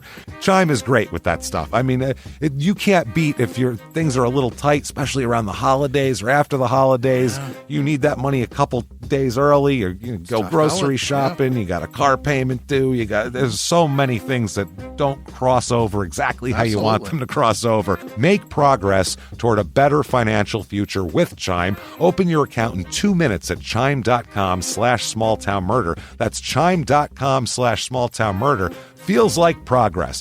Banking services and debit cards provided by Bancorp Bank N.A. or Stride Bank N.A., members FDIC. Spot me eligibility requirements and overdraft limits apply. Boosts are available to eligible Chime members enrolled in Spot Me and are subject to monthly limits. Timing depends on submission of payment file. Fees apply at out-of-network ATMs. And now back to the show. She's never dated as an adult. No. She never did anything. You're right. She hasn't been out with anybody since she was in high school. She's barely even worked. That's what I mean. She really hasn't. Yeah. She's been going out with Thad and then got married, and that was that. So this is a whole new world for her completely. But it's her choice. Yeah, it's her choice. Yeah, no, this is what she wants to do. She wants to do something else, so it's fine. Now, Thad, he took it especially hard, the divorce. Yeah. Things didn't go well for Thad. No. Now, in his professional life, as we'll hear, he'll move up the ladder in a job and do well and things like that. But just emotionally, he's not taking this well. No. Several accounts. His mother says one time she got a call from Thad, and he had rented an apartment. He rented like a sad divorced guy apartment. You know, that sort of thing. Well, she does it and pulls the trigger, and then you got to go there. He's got a futon. It's brutal. Yeah, it's tough. You see his futon. Yeah. It's right there. And he's like, I mean, it's a couch during the day. Got a lamp with no shade. Yeah, it's couch during the day. And I just pull it out. I don't need, then it's a bed and a couch I need. It's too much. So I get one thing, it's both. So instead, he's in this apartment, and his mother says she remembered at one point getting a call from him on the phone, not just through the out the window. Mom! Mom! Make me dinner. I can't do it.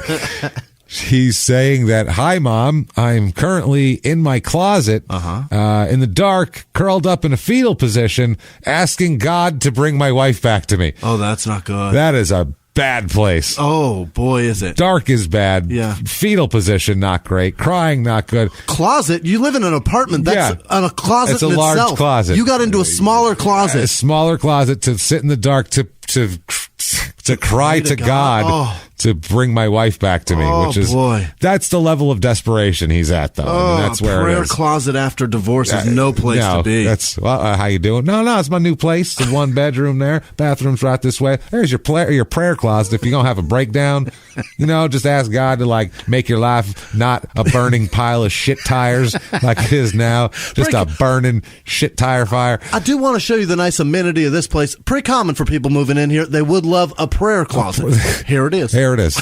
This is you pray for your laugh to be better. We took the crossbar out of it because we found that was problematic. The for most Cleveland guys. bar we found out was not a good thing. From the whole city of Cleveland, we said, why is everybody, they have like a 3,000% higher hanging themselves rate up there in Cleveland. Oh, it's them damn bars. Separate closet. Our depression special. It's yeah. There are no crossbars in any of the closets. Any of the closets. Huh? Come on in.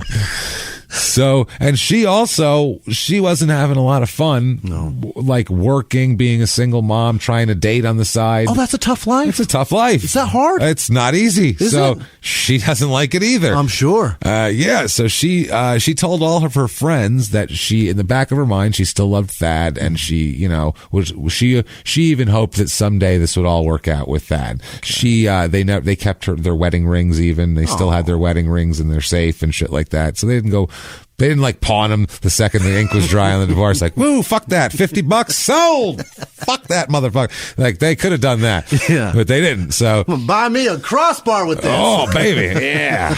End it all.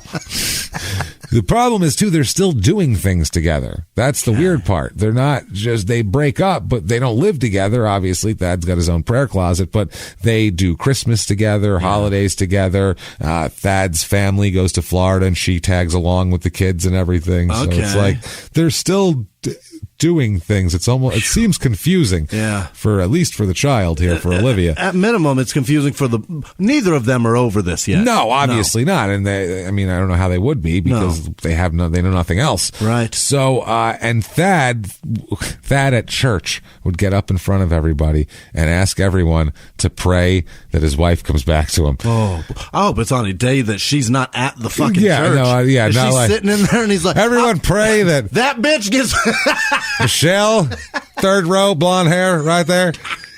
Yeah, look at her. The prayer will be stronger if you look at it.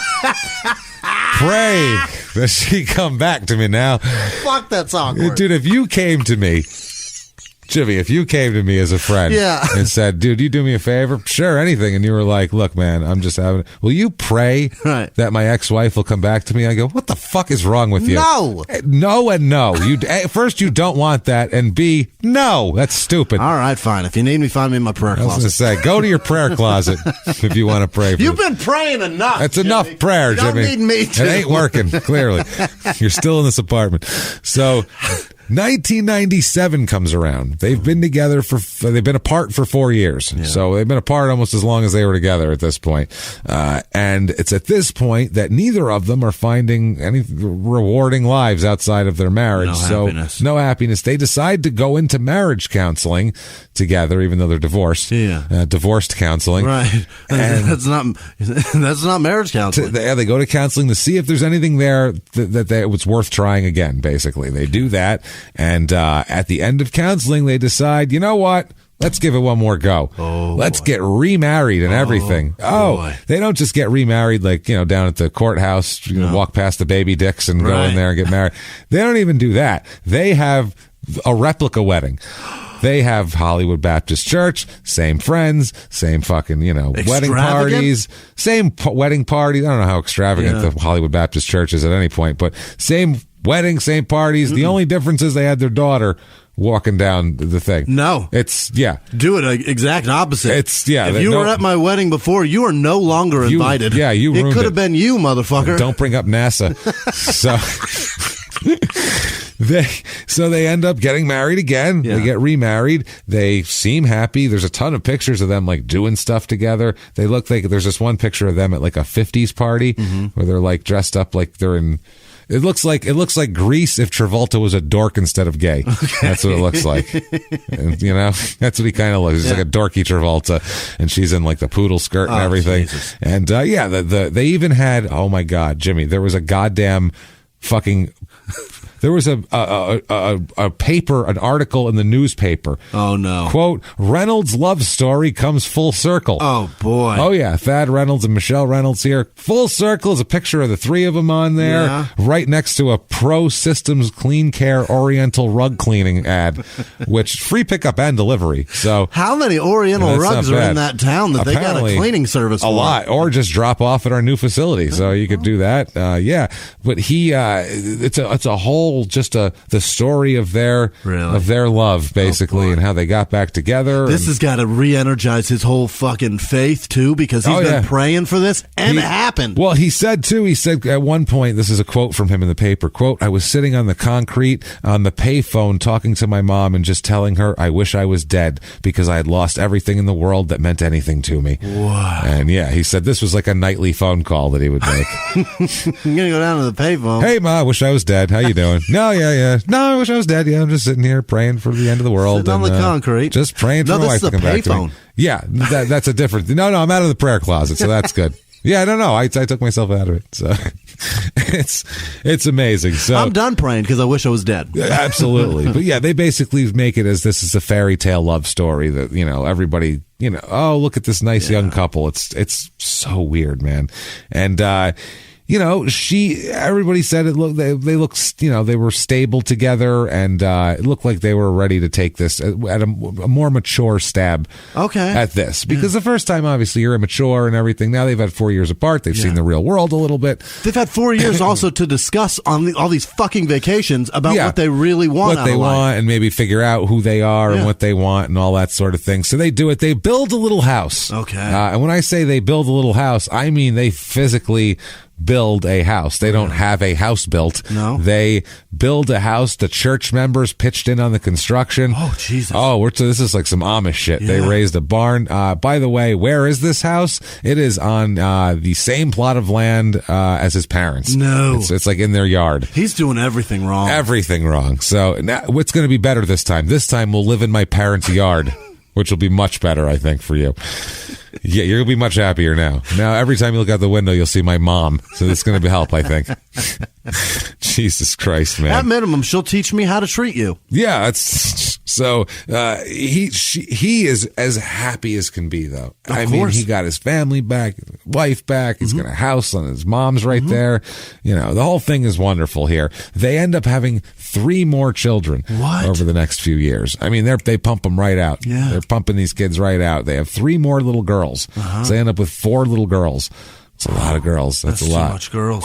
Imagine how many little hair ties are all around the house and shit like that. Well, my God. He's getting yelled at. But you know what they don't have? What's that? 0 baby dicks. None. 0. Not one. 0 baby dicks in the whole one family. In this house. So that's good. That's helpful. Now, Thad also, he has been moving up the ladder in his job, working for Frito-Lay. Hell yeah. He moved his way up to being a district manager at Frito-Lay. So, I mean, which is a good job. Right. He's making good money. Yeah. He can support himself. He can support his family. He can eat. And like I said, all the Funyuns. Oh boy. You can have as many as you want. They're sir. so good. He reeks of Frito 24 hours a day. Fuck. No one will go near him. The Cheeto dust. So he also, they go to church every Sunday at the Hollywood Baptist Church. He starts to get into that. He sings in the church's choir. He serves as a deacon as well, which is like a pastor assistant. Right. I guess the pastor's busy. Can I help you with anything? No, they don't pay. No, this is all free. This is all free. I'll volunteer. He's like an assistant manager. They're like, can you refund me my money? No, you have to wait for the pastor for that. But he is busy. I can talk to you about it and tell you how sorry we are. I can tell you how much I understand. Sorry, we're so sorry Jesus couldn't help you this week. But if you keep trying, I feel like Jesus can get it done for you next week. Look what he did for me. Mm-hmm. Well, with Thad, his job is one of his jobs is helping other couples with marriage counseling. Because he can say, like, look, we figured out how to reconcile, so he's the guy that knows how to whatever. That's how they look at I it. want to hear fuck from you, sir. Oh, my God. One of their friends says, quote, they appeared to be the most perfect family ever when you would see them. Oh. So that's what it is. It's fucking crazy. There's, like I said, fluff pieces in the goddamn paper about it. Thad, at this point, though, he gets into preaching. Yeah. He gets really into preaching. Everybody says with him, it's God first, before family, before country, before fucking whatever you want to name, before the Dallas Cowboys. It is fucking God first. That's before dangerous. the Falcons. Yeah. Before the Braves. Before Dan Reeves in his heart. Before we go out and watch Dominique Wilkins slam dunk something, it is God first.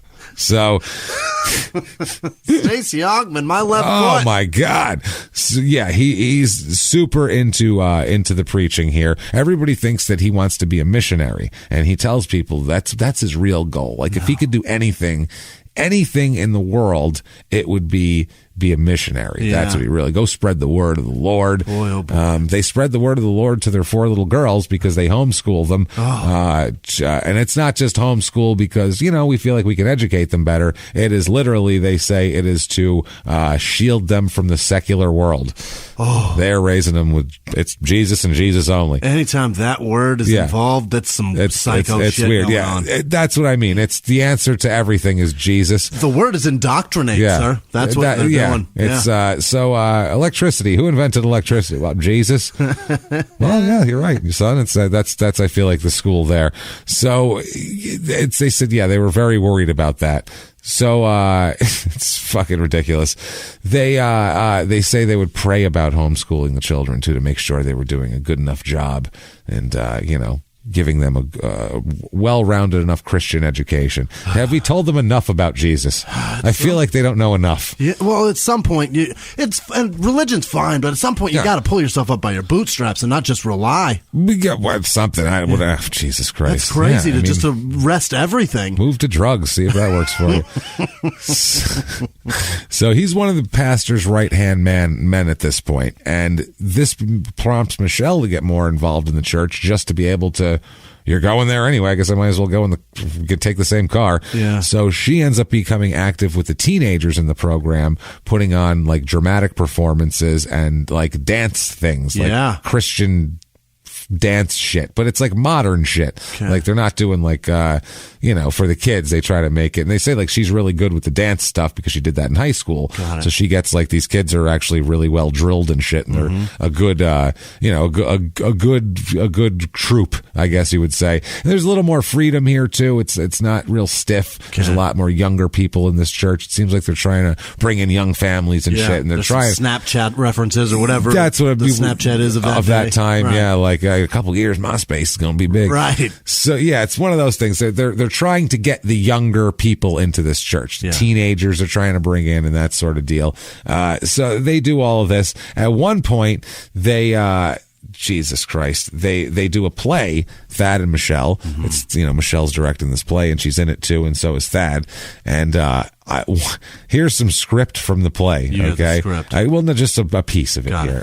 It's at one point he comes on stage here and they're looking very traditionally dressed. They don't look she's got like a dress on and he's got like a nice little more Mennonite. It's like 50s basically. It looks like he comes in and he says, "Oh, honey," or I'm sorry, she comes in and she says, Michelle does, quote, "Oh, honey, I was so busy this morning, I forgot to put the roast in the oven. You know how crazy it gets around our house on Sundays." Okay, so that's what she says. And he says, "That's okay, sweetheart. I understand. We'll go out for lunch." And then they walk off the stage. So she was making a roast for lunch? First of all, that's pretty awesome. That's getting up early. I like it, first of all. I want a roast for lunch. I don't want you to get up that early. She'd have to. That shit takes like 6 hours. Tell you what. Just put it on the night before. I don't know. So you can't. You got to baste. So the whole thing here is it's ridiculous. Basically, it's a corny, Christian-y shit that they're doing here. But it's nice that they're being very progressive with. He doesn't. He doesn't backhand her, baby. It's all right. He didn't backhand her and go, "Make my fucking lunch, whore." That's probably good. That's better. Well, what other kind of fucking sandwich you gonna make? Oh, you're gonna catch a beat, and now starts rolling up his sleeves, taking his belt off. Jesus Christ. I have dominion over you, woman. Like, that's not what you want. So yeah, there's they also have friends. They meet a couple, or they don't meet a couple, they know a couple, and they start hanging out with a couple that's also deep into their church. It's Richard Scott Harper. He goes by Scotty. He went to high school with Thad and Michelle, was 2 years behind them, and then his wife Paige as well. They become like, they hang out as couples. You look for couples to hang out with when you're there. Scotty was he was in the Air Force, did a tour in the Air Force. He was in Desert Storm in the early 90s there. Yeah, he was in the Combat Communications Unit. And he when he got out of the Army or the Air Force, I'm sorry, he got a job as an IT person at the Floyd Medical Center. So he took his computer shit he learned in the Army, brought it into the civilian world, got himself a half decent job, and that's what he did. Got married, went to the church. that sort of deal. They're very much the kind of just a lot like Thad and Michelle. Like, they live in a house on his parents' property. Oh, boy. It's the same shit. Yeah, this is some weird... Everybody does the same shit. It's all uniform. It's in this all the town. same. Yeah, and also he's a volunteer church leader as well, and they're the same thing. You know, a volunteer pastor. His thing is he hangs out with kind of the teenage boys and helps them, while Michelle kind of helps the teenage girls out. Okay. That's what Scotty does. What does here. Paige do? And Paige isn't that involved in the church. She has her own thing, but they have 3 small girls as well. So that's the other thing too. There's 7 girls in this couple. My 7, Christ. so 4 little girls, 3 little girls. When they hang out, they all go. Not a baby dick between them. Not a baby dick in sight, which makes me feel much better. They said the kids were all like best friends, and they'd go do things together, camping trips, and barbecues and family. They go camping for the day and shit like that. They hung out as a couple. The husbands started hanging out when Thad was divorced. When they were divorced and he was looking for people to talk to. Sure. Scotty was one of the guys he talked to, and Scotty was in the church. They talk about the Bible together. Mm-hmm. Oh boy. Yeah. Thad would tell the congregation how great Scotty was and how good at counseling people he was.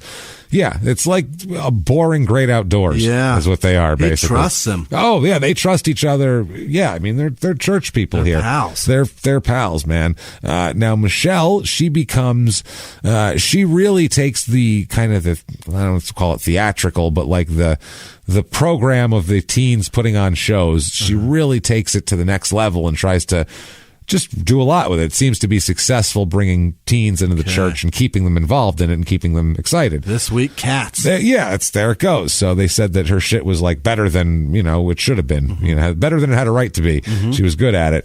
The guys were so into church that they had their own... A group of them would go to church, a group of guys, Scotty and Scotty, Thad, and their friends.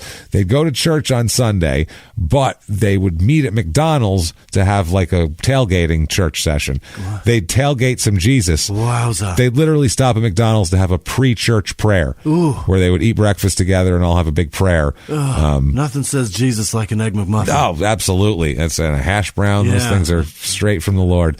So they have a little halo around them. Body of Christ. Body of Christ. Now if a Body of Christ was a McDonald's hash brown, you might be able to get me into religion. I might be in. As a child, I might have said, I'll give this a look. They're a bit oily. They're a little oily. I don't know about Jesus. There's a bit more oil in that hash brown than usual. Jesus, I made some Pantene Pro V. You're a little oily. But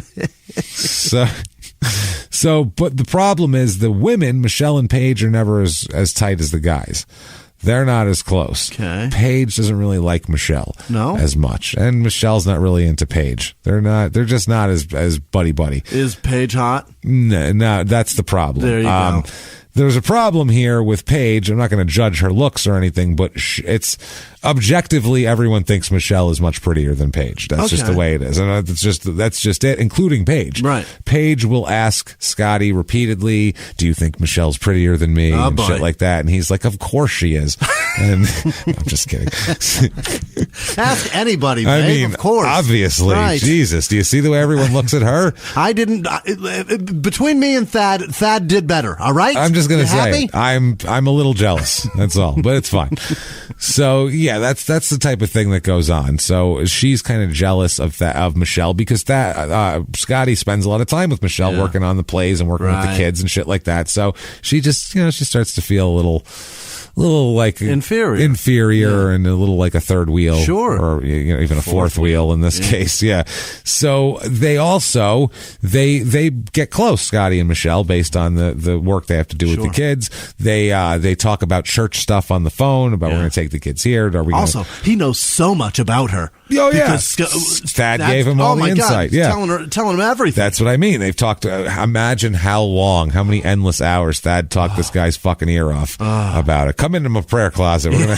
There's room for two. We're gonna chat. If we stand, it's fine. If we stand, there's plenty of room. Tell you, if we both go in the fetal position, we can spoon. The Lord is all right with spooning as long as my dick's in my pants. And I'll put it away for that, but not before.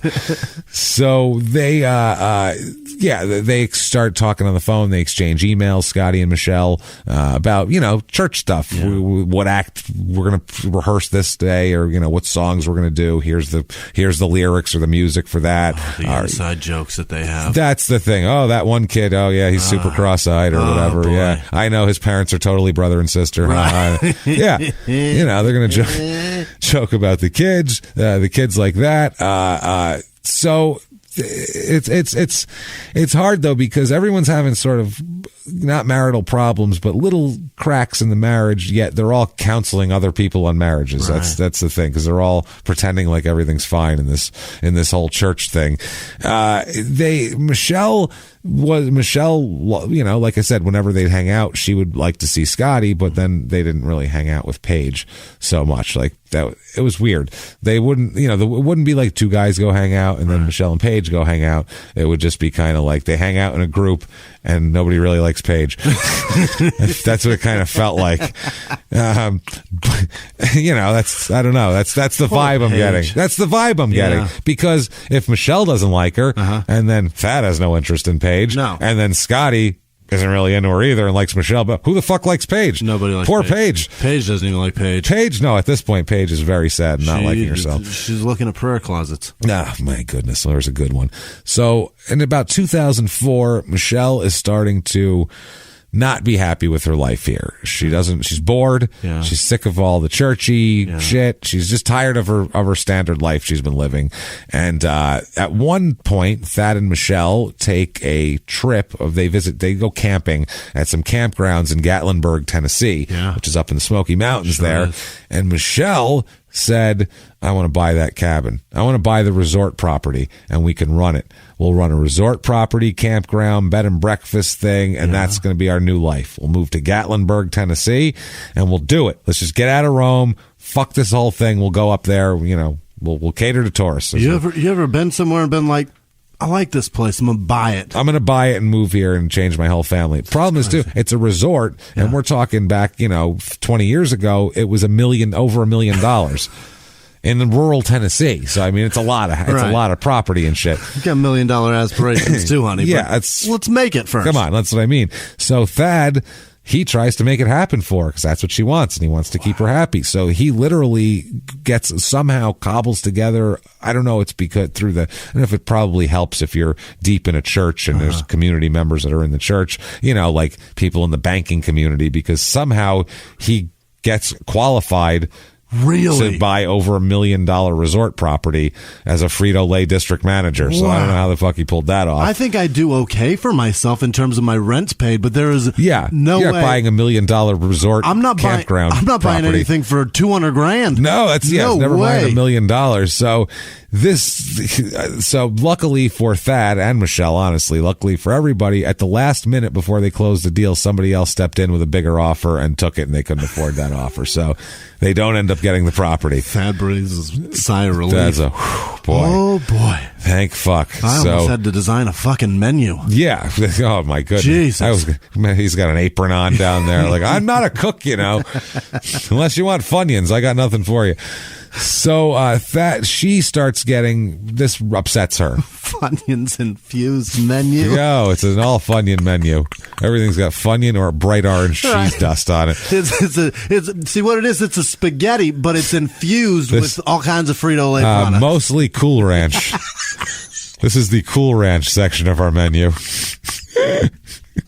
Can I interest you in a salt and vinegar? It's a fettuccine Cool Rancho. I feel like you're going to like it. So instead here, Michelle is upset by this, obviously. They live on the property of her in-laws. She stops going over there so much. She starts going out all the time. Like when Thad gets home from work, she's like, here's the kids, later. Mm-hmm. She'll just take off, which is fine, but it's not like her. It's not what she used to do. They used to eat dinner and, hang out with the kids and do all that. Now she just takes off. Meanwhile, Thad, he just jumps into the church even more. He's just like, he's not seeing the signs of, maybe I should pay more attention to my wife. He's like, well, I mean, guess I should pray about it more. We've got 4 kids. Clearly, we have enough sex. Yeah, I mean, that's fine. So, he goes on a missionary trip to Cuba. Okay.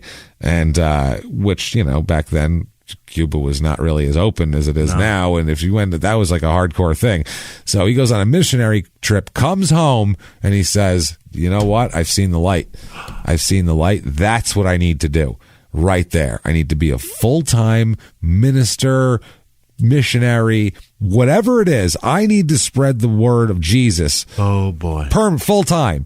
And what I'm going to do is, here's what I got to do. I'm going to leave my job and, quote, see where Jesus leads me. That's not a plan. That is not a plan. No. At all. Especially when you have 4 kids. That's definitely not a plan. You got fucking 6 mouths you're feeding. Yeah. And Michelle said, fuck no. We're not doing that. I barely want to go to church on Sunday. You want to fucking just see where Jesus leads us? It's going to lead us to, poverty. That's where Jesus is going to lead us. We're surviving on Flamin' Hots as it is right now. I mean, there's a whole cabinet full of them. The kids' mouths are on fire. They're just on fire. You know that? It's terrible. So, she's not into it. She tells people that she's, just feels like she's a little tired of God being her husband, basically, or, her husband being married to God more than her type of shit. It's at this point where she's still talking to Scotty all the time about all the church stuff, and she starts to send some messages that are a little more than church business. Oh, bye. She tells Scotty that she has been having naughty thoughts about him. That's the language she uses, and he says that. So is he. Crazy. Naughty thoughts about you, too. You're rubbing, I'm tugging. Weird. This is amazing. This is great. Perfect. Let's get together here. So it's really weird here. So Thad wants to, like we said, quit for the ministry and all that sort of shit. This is at the same time she's she's saying she's attracted to his friend. He is oblivious to this shit. One day he's driving along the road listening to Christian radio, as one does, obviously. And when you're that into Jesus, what else are you going to listen to? So he's listening to Christian radio, just that on his own. And he said at that point, God spoke to him. Yeah. Spoke to him. Not the DJ. Not even through the radio. Oh. I wasn't even like Thad. And he was like, oh, I like these subwoofer I put in. This is better. I can hear God more clearly now. Thad, it's Jesus right here on K-Jazz. Jesus, Mary, and Joseph right here on K-Jazz 98.7 The Chiz. JZZ. That's a real radio station here. It is? Yes. Oh, God. Well, there you K-Jazz. The Jesus, Mary, and Joseph hour. Coming at you live. We're down here at Danny's Auto Wash. Saving lives. Saving souls. Even more than that. We're going to talk to some people. We're going to mend some fences. Pontius Pilate, come on out here. Let's have a chat. Come on, buddy. It's fucking insane. KJSS, that's K-Jesus. It's right K-Jesus. here for you. They said to him, what did God say to you? Obviously, if God's going to speak to you, what the fuck did he say? Yeah. It's not even private. He's more than happy to tell everyone. He says that God told him, quote, son, give. Yeah. Okay. That's suspicious. He says out loud to nothing, what do you want me to give? And God, after he got done laughing, a man talking to no one in his car. You think this is real? He's going, shh, no, seriously. No, he's buying this shit. Shut up. I think he's Shut the fuck up, dude. Shut up. Buddha, shut the fuck up, bro. Seriously, man. God damn it. Fuck. Tell fucking the 8-armed elephant. Shut the fuck up, too. I'm trying to do something here. The 8-armed elephant. Son. Shut up. Son. What is it you want me to give? And God said, ever what you have. Okay. So, all of it. Be broke? It was God said, run them jewels, bitch. Like, what the fuck did he just do?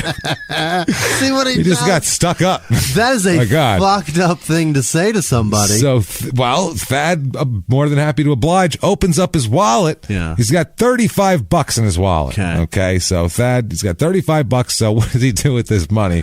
He drives to the Christian radio station, I assume the one that's broadcasting this, KJIZ, and he drives arrives there, walks in. Yeah. It's not like it's not walking into a studio. Right. We recorded at a station. You go to a reception desk. He walks into a reception desk who's just some person who's answering She's filing phones. her nails. Answering her phones. There's no phone ringing. No. Come on. He walks in, plunks $35 cash down on the counter and says, I want you to take this because I want you to use this to bring marriages back together. Okay. And she went, you have an appointment with who? Is anyone expecting you? Or the fuck are you talking about? I'm a receptionist at a radio station. I don't know. A radio station that gets no phone calls. I don't even know who's on the air right now. I don't know if anyone's listening. Nobody knows who's on the air. Nobody knows. Except for you. We can't bring, this isn't going to help. Put it that way. She took that $35, bought a big dildo and some strawberry lube. Yeah. And her relationship's never been stronger. No. No, she's still talking to Scotty and saying she's attracted to him and all this, but at the same time, she's telling Thad, she's giving Thad hints. This is the thing. Thad's got to recognize these hints. She's telling him, I need a date. I need a date. We need to be like a couple. We need to go out on a date. I want your cock. I want cock. Right. Yes, which is fine. Now, they went out all the time and they had a social life and shit, but it's all about church. It's all around the church. Everything's church here. So Thad and Scotty continue to counsel each other. Now, Scotty is exchanging kind of flirty messages and counseling Thad at the same time to this whole thing. So this is not a good thing. Conflict of interest. And it is. And Thad actually picks it up because I guess they talk about the marital problems, and Scotty confides in Thad at one point that he's basically jealous of Thad, saying that Michelle's the perfect woman you got there, and you must be so happy, and I wish I was that happy, and shit like that. Yeah. So after this session, Thad comes home and tells Michelle, I'd like you to stay away from Scotty. Because he told me you're everything that he wants in a wife. So I feel like maybe you should just not hang out with him anymore. I don't trust him. Michelle's got to be like that. Why would he say that shit? Yeah, don't tell him. Fucking idiot. Jesus Christ. Yeah, I know, churchy, Gotti, whatever. Right. Yeah, Jesus never lies. It's all good. But what the fuck? Come on, man. So she said that, she couldn't. She said, even if I wanted to not hang out with him, we're producing all these plays and he's involved in it. So, I mean, we're going to hang out no matter what. Don't worry about it. I'll be careful. Yeah. If he takes it out, I'll tell him to put it away. It's fine. We have all these church things going, shit like that. So they continue to talk on the phone and they continue to email and do all that sort of shit. Paige is starting to fight with Scotty more, saying, why are you hanging out with Michelle all the time? And all sorts of shit like that. They go on a rafting trip together, everybody. And afterwards, Scotty and Paige have a huge fight, saying that, I saw the way you're looking at Michelle and you guys are, have little inside jokes. And God. He made fun of the cross-eyed kid. Right. You know how it goes here. So, that nobody wants Paige doesn't want Scotty around Michelle. Thad doesn't want Michelle around Scotty. Right. It's one of those things here.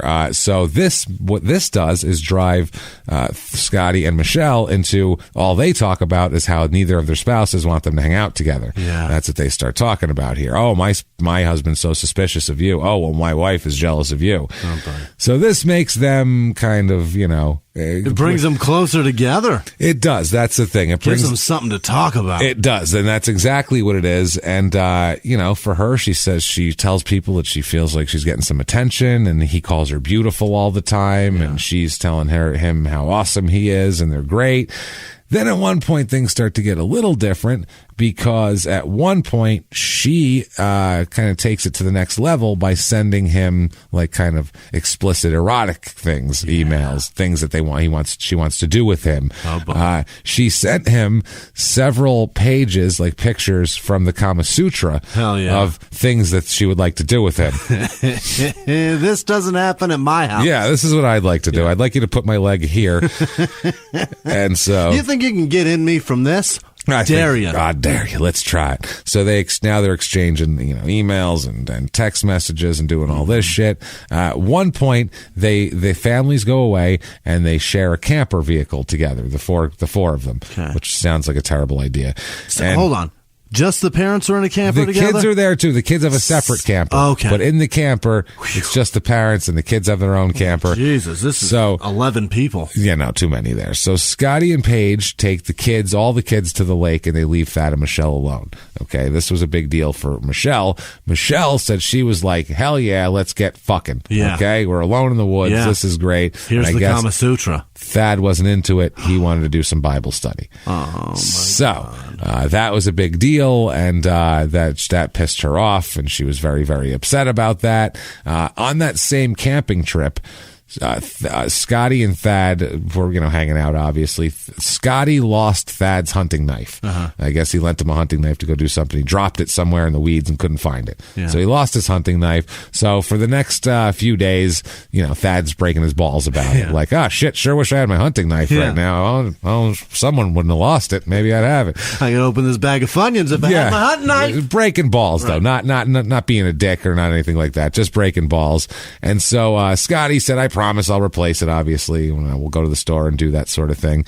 So the next Tuesday after this is over the weekend, and that Tuesday, Michelle meets Scotty in the parking lot of the Floyd Medical Center where he worked and did IT shit. Yeah. Okay.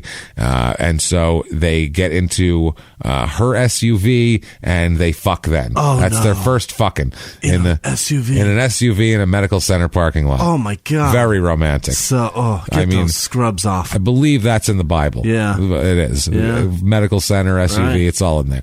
So wash his feet first. That's how it worked. So they were, now after this, they start getting kind of hot and heavy. I mean, once you start, you can't stop. Right. That's a Lay's, but still, potato chips. I think that is still accurate. Pringles. Is it Pringles? Once you pop, with Lay's, you can't just eat. You can't eat just one. Can't just eat just one. Yeah, there you go. Yeah, there you go. You can't suck it just once. Can't just suck it once. You know how it goes.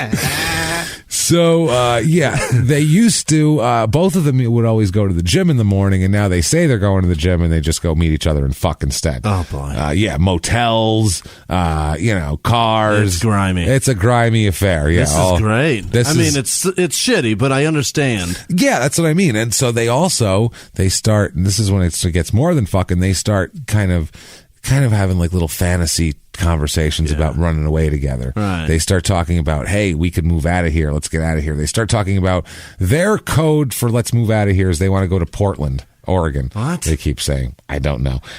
By the way, second show in Portland there. It's on sale right now. It's almost and it's out. going quick, so get those tickets. I think it's in June. So they even they would talk about that. They would all day long with the emails and the calls. They went to they'd go an hour away to some town to go out to dinner together so no one could see them. That sort of shit here. Also, Paige is getting very suspicious because she sees that Michelle's behavior toward her has changed. Oh. So she just seems a little bit colder to her and shit like that. So she's like, what the fuck's up with this bitch? Right. What's going on here? This is bullshit.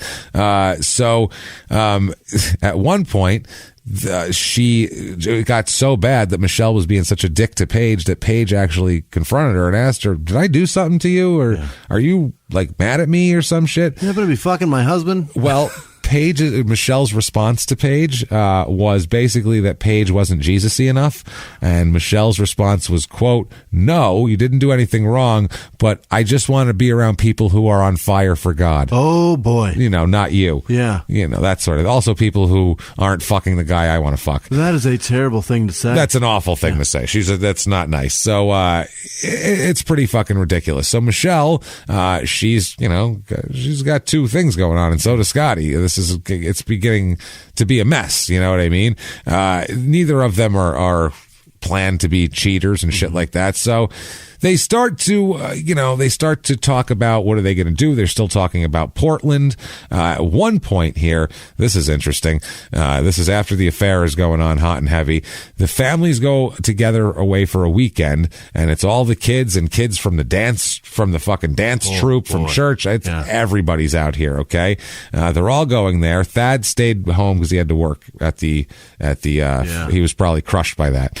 He couldn't go to a Christian gathering. Jesus Christ. God. So they stayed at a motel overnight. Now, all the parents stayed, there'd be kind of chaperone. There'd be one parent with a shitload of kids in a room, and they'd all sleep on the floor in their sleeping bags, and they do that sort of thing, which sounds like a nightmare. Sounds like my family vacation. Oh, Jesus Christ. But somehow it got arranged for Michelle to have her own room. Everybody else shares rooms with a bunch of kids. Michelle has her own room for some reason. I don't know what it is. So as soon as everybody else goes to sleep, Scotty's in her room. Of course. Getting their fuck on all night. So that's... Our God is an awesome God. He reigns. And they're singing. They're singing and praising. banging Hell and fucking headboard smacking against the wall. Yeah. And so they would do that. And they would talk about at this point how they got to get out of here to Scotty and Michelle. These two dipshits have 7 kids between them. Oh yeah, they're going to run away. What the fuck is your dismount here? Where are you going to run away? Where are you going? Yeah, Portland. Idiots. How many kids you bringing? This is so dumb. What the hell here? Yeah, so it's very silly. They start calling their respective spouses gnats. Like, oh, I can't talk. The gnats are around me right now. There's so many gnats everywhere. It's weird here. So, it's getting to the point where everybody's a little bit uncomfortable, and it's kind of like this unspoken thing. Like, well, clearly they're having an affair. We're all just going to pretend this isn't happening. It's super out of control. It's very much out of control. So they start talking, Scotty and Michelle, like, well, how are we actually going to do this? Like you said, the dismount.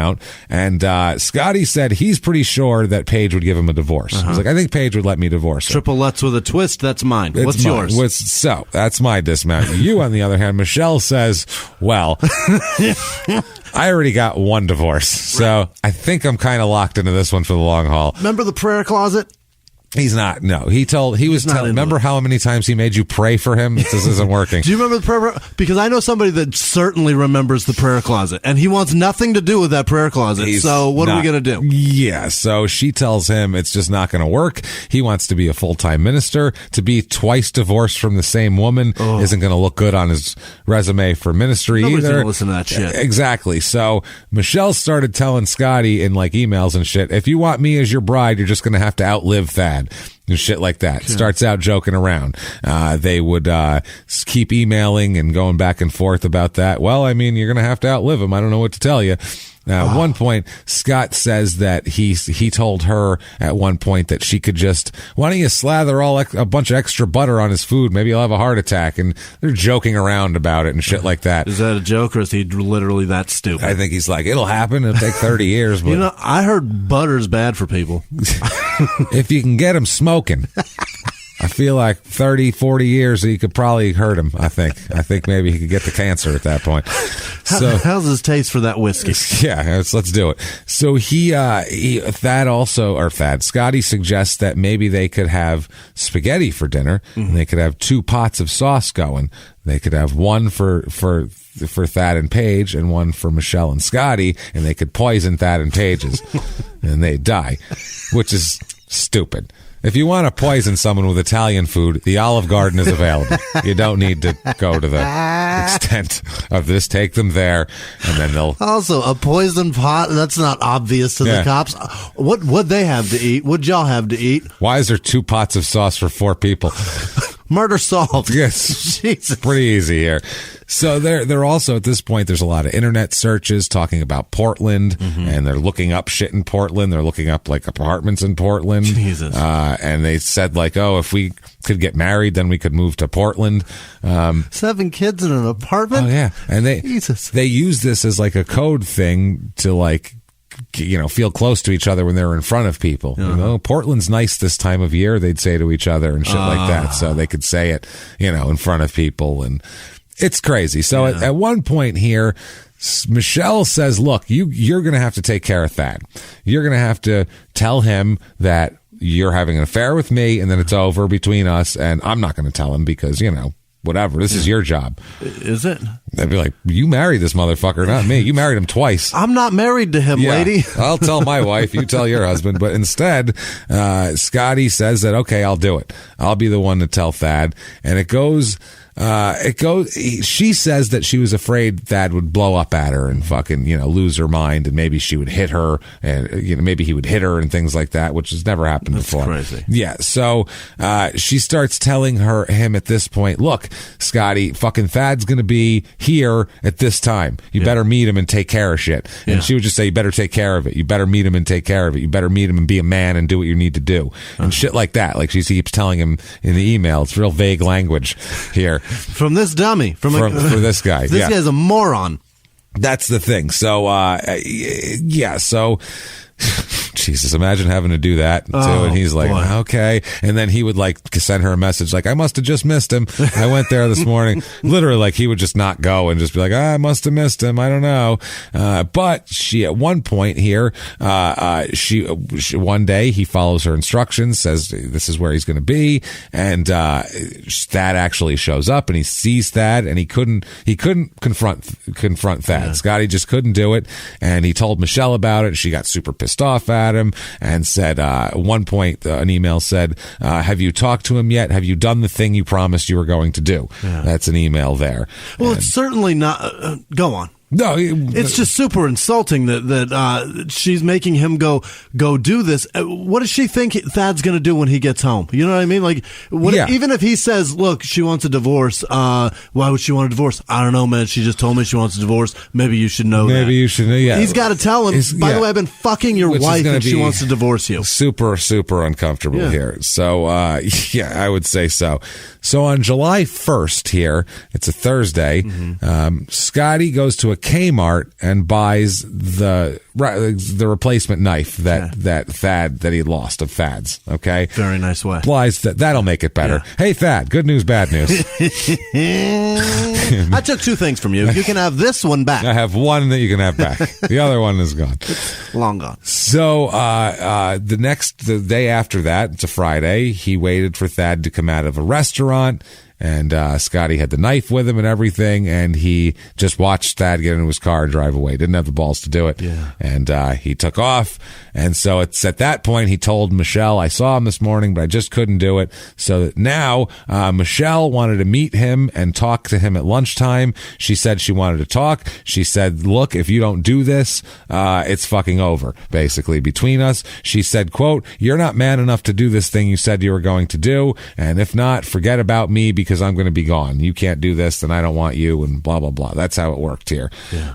So Scotty feels this slipping away now. He feels this is slipping away. This is not great. Michelle is kind of cutting it off here. Basically, he's got to do something about it. So, it's at this point that Thad is at church saying that asking people to pray for him, saying he's not a good enough husband. Meanwhile, he should just not be asking people to pray for him. He should take that time to go fuck his wife. Down on her. Yeah, there you go. Bury your head in the covers. Do something. God damn it. So, he says that he's not the husband he should be and shit like that. And, people are like, well, do something about it, stupid. An 8-year-old in the front row. Why don't you fuck her? Why don't you try that? Try just bend her over the counter and surprise her. Right. I think she'll like it. Mush her face in the dishwater. Yeah, she's going to like that. Just not like, but let her up out of it once in a while. Yeah. You see bubbles, that's a good enough. You let her out. So she's at this point, she was telling her friends, why is he going to these people? Come to me and talk about it. This is ridiculous. He's trying to play the victim. And she gets all super pissed off and she's telling fucking Scotty what an asshole he is. And then 4th of July weekend, families get together. Yeah. At this point, all the girls, everything like that. This is one where Paige takes a shot at Michelle. I guess Michelle is wearing a tank top, and Paige tells her, I can't believe that you're wearing that tank top around the children. So no bra or anything. Yeah, so it's getting tense. The whole thing's getting very tense. And later on that day, Scotty gets an email from Michelle with information about where Thad's going to be the next morning, Monday morning. And basically, like, it's over unless you do this shit. Right. You need to do what you said you were going to do. That's what she keeps saying. So, handle it. That's it, man. So, by the way, that weekend, that Friday night, they were supposed to have their big date night, Thad and Michelle. And on their big date night, they left the kids with his parents and everything like that. And he said, stopping at church. Oh, that's what they did. They spent it at church. So she was extra pissed. That was date night. God, I got a babysitter. Fuck Jesus. Fucking unbelievable. Oh my God. So Monday morning comes around. Yeah. So she's pissed about that. That's her date night. Then Thad, she's telling Thad, telling Scotty, you better get this shit done on Sunday. So then Monday morning, at the Frito-Lay factory distribution center. This is in Rome, Georgia here. There's a driver coming in to work at the Frito-Lay distribution center here. He sees it's dark. It's pre-dawn. I mean, it's whatever. And so it's early in the morning. It's dark out there. He sees a man in the doorway to the office, but doesn't recognize the man, like kind of a figure of a man, light behind him, silhouette type of deal. He says he saw the man, this is the employee, saw the man looking around nervously. Then the man went to a red minivan in the parking lot, and he opened the door so the cab light came on and the guy could see him. And then this man took his shirt off by the minivan, takes his shirt off, throws it in the minivan, gets in and drives away quickly. Okay, that's what the guy sees, this employee. So this employee is like, what the fuck? That was weird. Yeah. Don't see people, taking their shirts off very much. Not at the Frito-Lay. Not at the Frito-Lay. So he goes inside, and as he goes inside, he starts to see kind of things a little awry. There's a shit knocked over, some stuff on the floor from the desk, things that it's normally very orderly. Somebody rifled through some shit. Yeah, it looks really well. Then he sees a couple of blood drops, and he's like, oh, what is this all about? Yeah. And he follows it a little more, and what he finds is Thad, very bloody on the floor. This guy calls 911, and Thad is pronounced dead at 6:27 a.m. Shit. Stabbed about 19 times. Very, very, very stabby. That's a lot. It's a lot of stabbing. It was and they said it couldn't have been a robbery because there's no money unless they were there to steal a pallet of Funyuns. There's really nothing there to steal. Yeah. There's no money. There's no anything like it's paperwork and shit. Like Chester Cheetah does not exist. You want a trucking routing fucking sheet because that's what you're going to steal. So also 19 doesn't sound like a big number, but it's a lot. Throw your arm stab 19 something times. 19 times. That's a lot. It's a lot. You're out of breath. That does damage. At the end of that, you're switch like, hands. Yeah, that's a boy. That was a rough one, man. Gotta catch my breath. Man, that was rough. So they look through everything. They said there was a scuffle outside and inside is what they find. They said that the weapon wasn't recovered from the scene. There was no weapon there, but they believed it to be a knife. Obviously, it was stabbed a lot. And, he took it with him. Basically, here they said that he went. The employee went in and saw him and called 911. They did find a sheath to a hunting knife on the ground near where the red minivan was there. So that's something. They said that we're looking for a red minivan. It's the only lead we've got at this time, is what they said. So they found blood inside and outside the main entrance. They found blood like all around, all by the parking lot.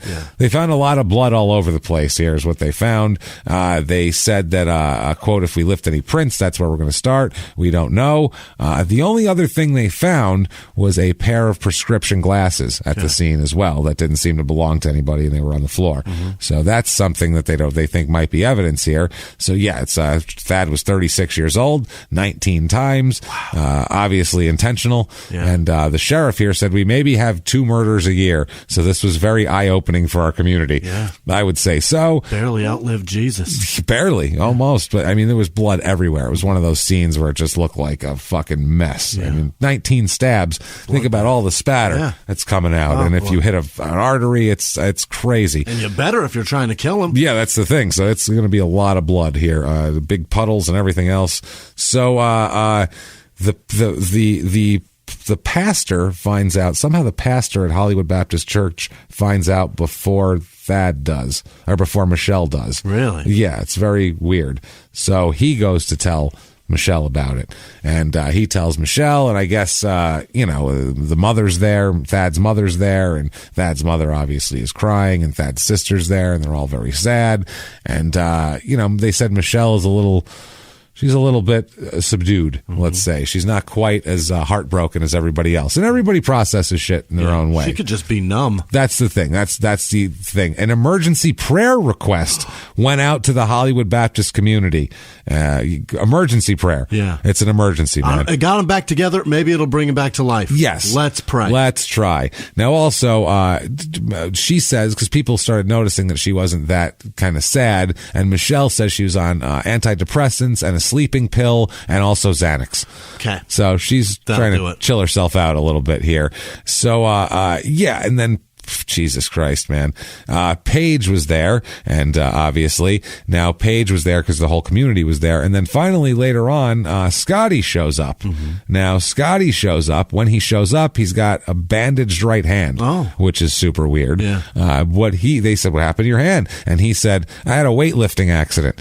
Which most of the time weights are very sharp. Yeah. The one thing they do is they slice you open a lot. It's a very common thing to just burst into, right? How'd you do Laser that? sharp. Weightlifting. Really? What, huh? How hard do you go in the gym, boy? Real hard. Yeah. Your fucking arms explode. Your hands explode. And they also noticed that he didn't have his glasses on. And they're like, where are your glasses? And he goes, I must have left them in the gym. Dumbbells. You know how it goes. Me there too. I was distracted by my cut hand there. I didn't realize my own weight, my own strength. I lifted that plate of 45s right into my own face. Yeah, you know, you know how it is. So yeah, the police are wondering. They also noticed that Scotty drives a burgundy minivan.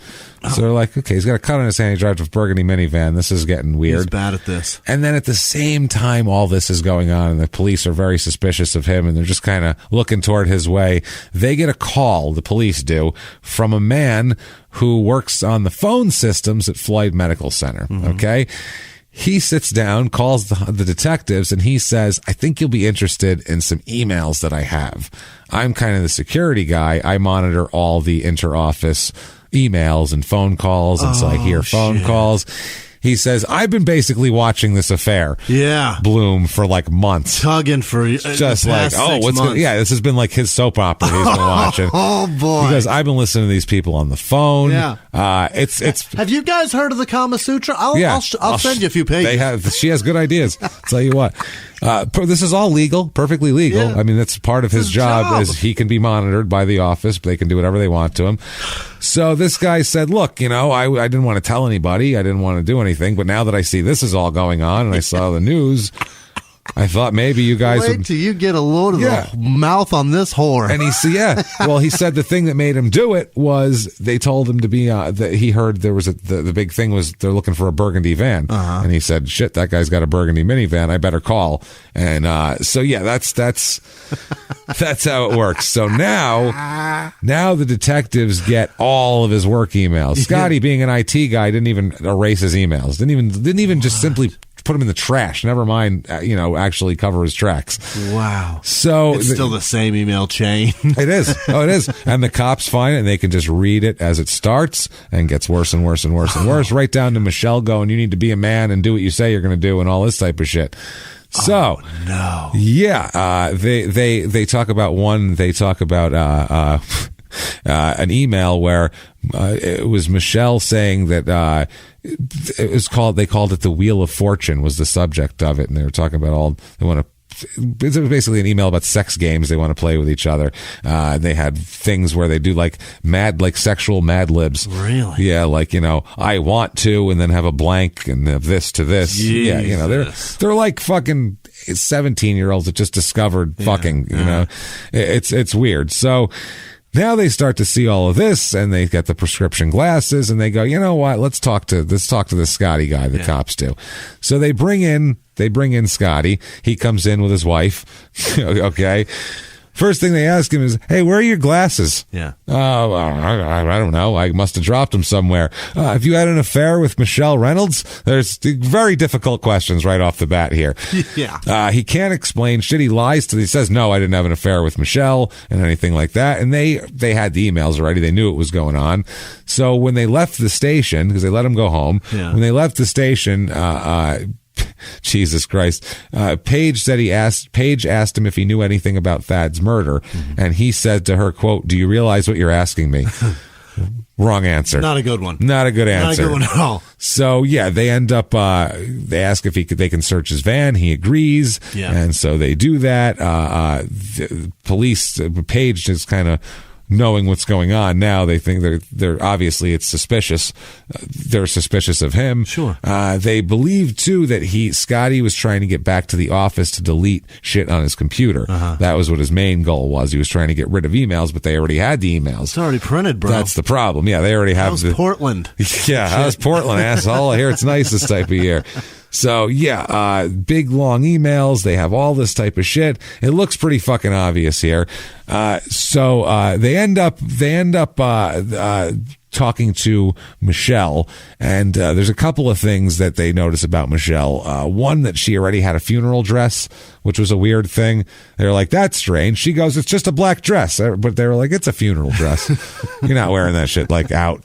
It says rest in peace on the back. Yeah, it's that's Thad's picture on the back and in memoriam. Yeah, so Scotty calls Michelle on the phone. Okay, he calls Michelle and he's like, look, I fucking did this and I did what you wanted me to do, and it's over with. And she says on the phone, quote, nightmare never ends. That's what she says, because he said, now the cops are talking to me and they're suspicious and blah, blah, blah. And I guess she said that she had to go. And then Scotty called again, and Michelle pleads with him, look, if you're going to confess to the crime, please don't do it until after the funeral. Let me get my funeral in first before you do it. That way there's no craziness there. She says, I don't want my girls to ever know you did this. And he says, well, they're going to at some point here. And so she says, quote, can you at least give them the funeral? Don't talk to the police till after the funeral, is what she's asking at this point. So yeah, this Paige obviously knows what's going on at this point as well. So that's a problem. She has to. He finally admits to Paige that he killed Thad, and then Paige calls his sister over there to talk to him. They call the pastor. None of these people are police officers, by the way. I haven't heard that word at all. Not at all. They call the pastor. The pastor says, you need to get a lawyer. First of all, the pastor tells me you need to turn yourself in. Mm-hmm. That's whatever. And he says, so the lawyer comes and gets him a lawyer. And the lawyer says, first thing we're going to do before we head to the police station, we're going to go check you into a psychiatric hospital because you're crazy. Good move. That's whatever. He said, he needs to go there and whatever. So he goes into the psych ward overnight. And basically they end up here. The police are obviously very suspicious. He's turning himself in, so they know that Scotty's involved, but they really want Michelle in here.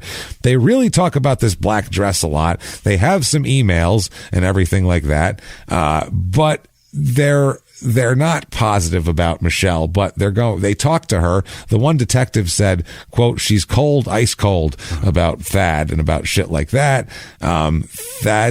Michelle also was talking about cremating Thad's remains, and that wasn't what was the plan. Mm-hmm. So there was a problem there, and there was a power struggle in what they were going to do with Thad's remains and shit with the family. And it turns into a goddamn mess until they decide to tell you what. We have all these emails. We have Scotty getting out saying he did it, saying he was having an affair with Michelle. Right. Let's make this easy and just arrest both of them. Yeah. So the police arrest Scotty and Michelle before the funeral, by the way. Oh, no. She does not get to go to the funeral at all. The district attorney said about Michelle, quote, she's one of the most evil people I've ever dealt with in all my years as a prosecutor. Sounds like it. That's a lot. Yeah.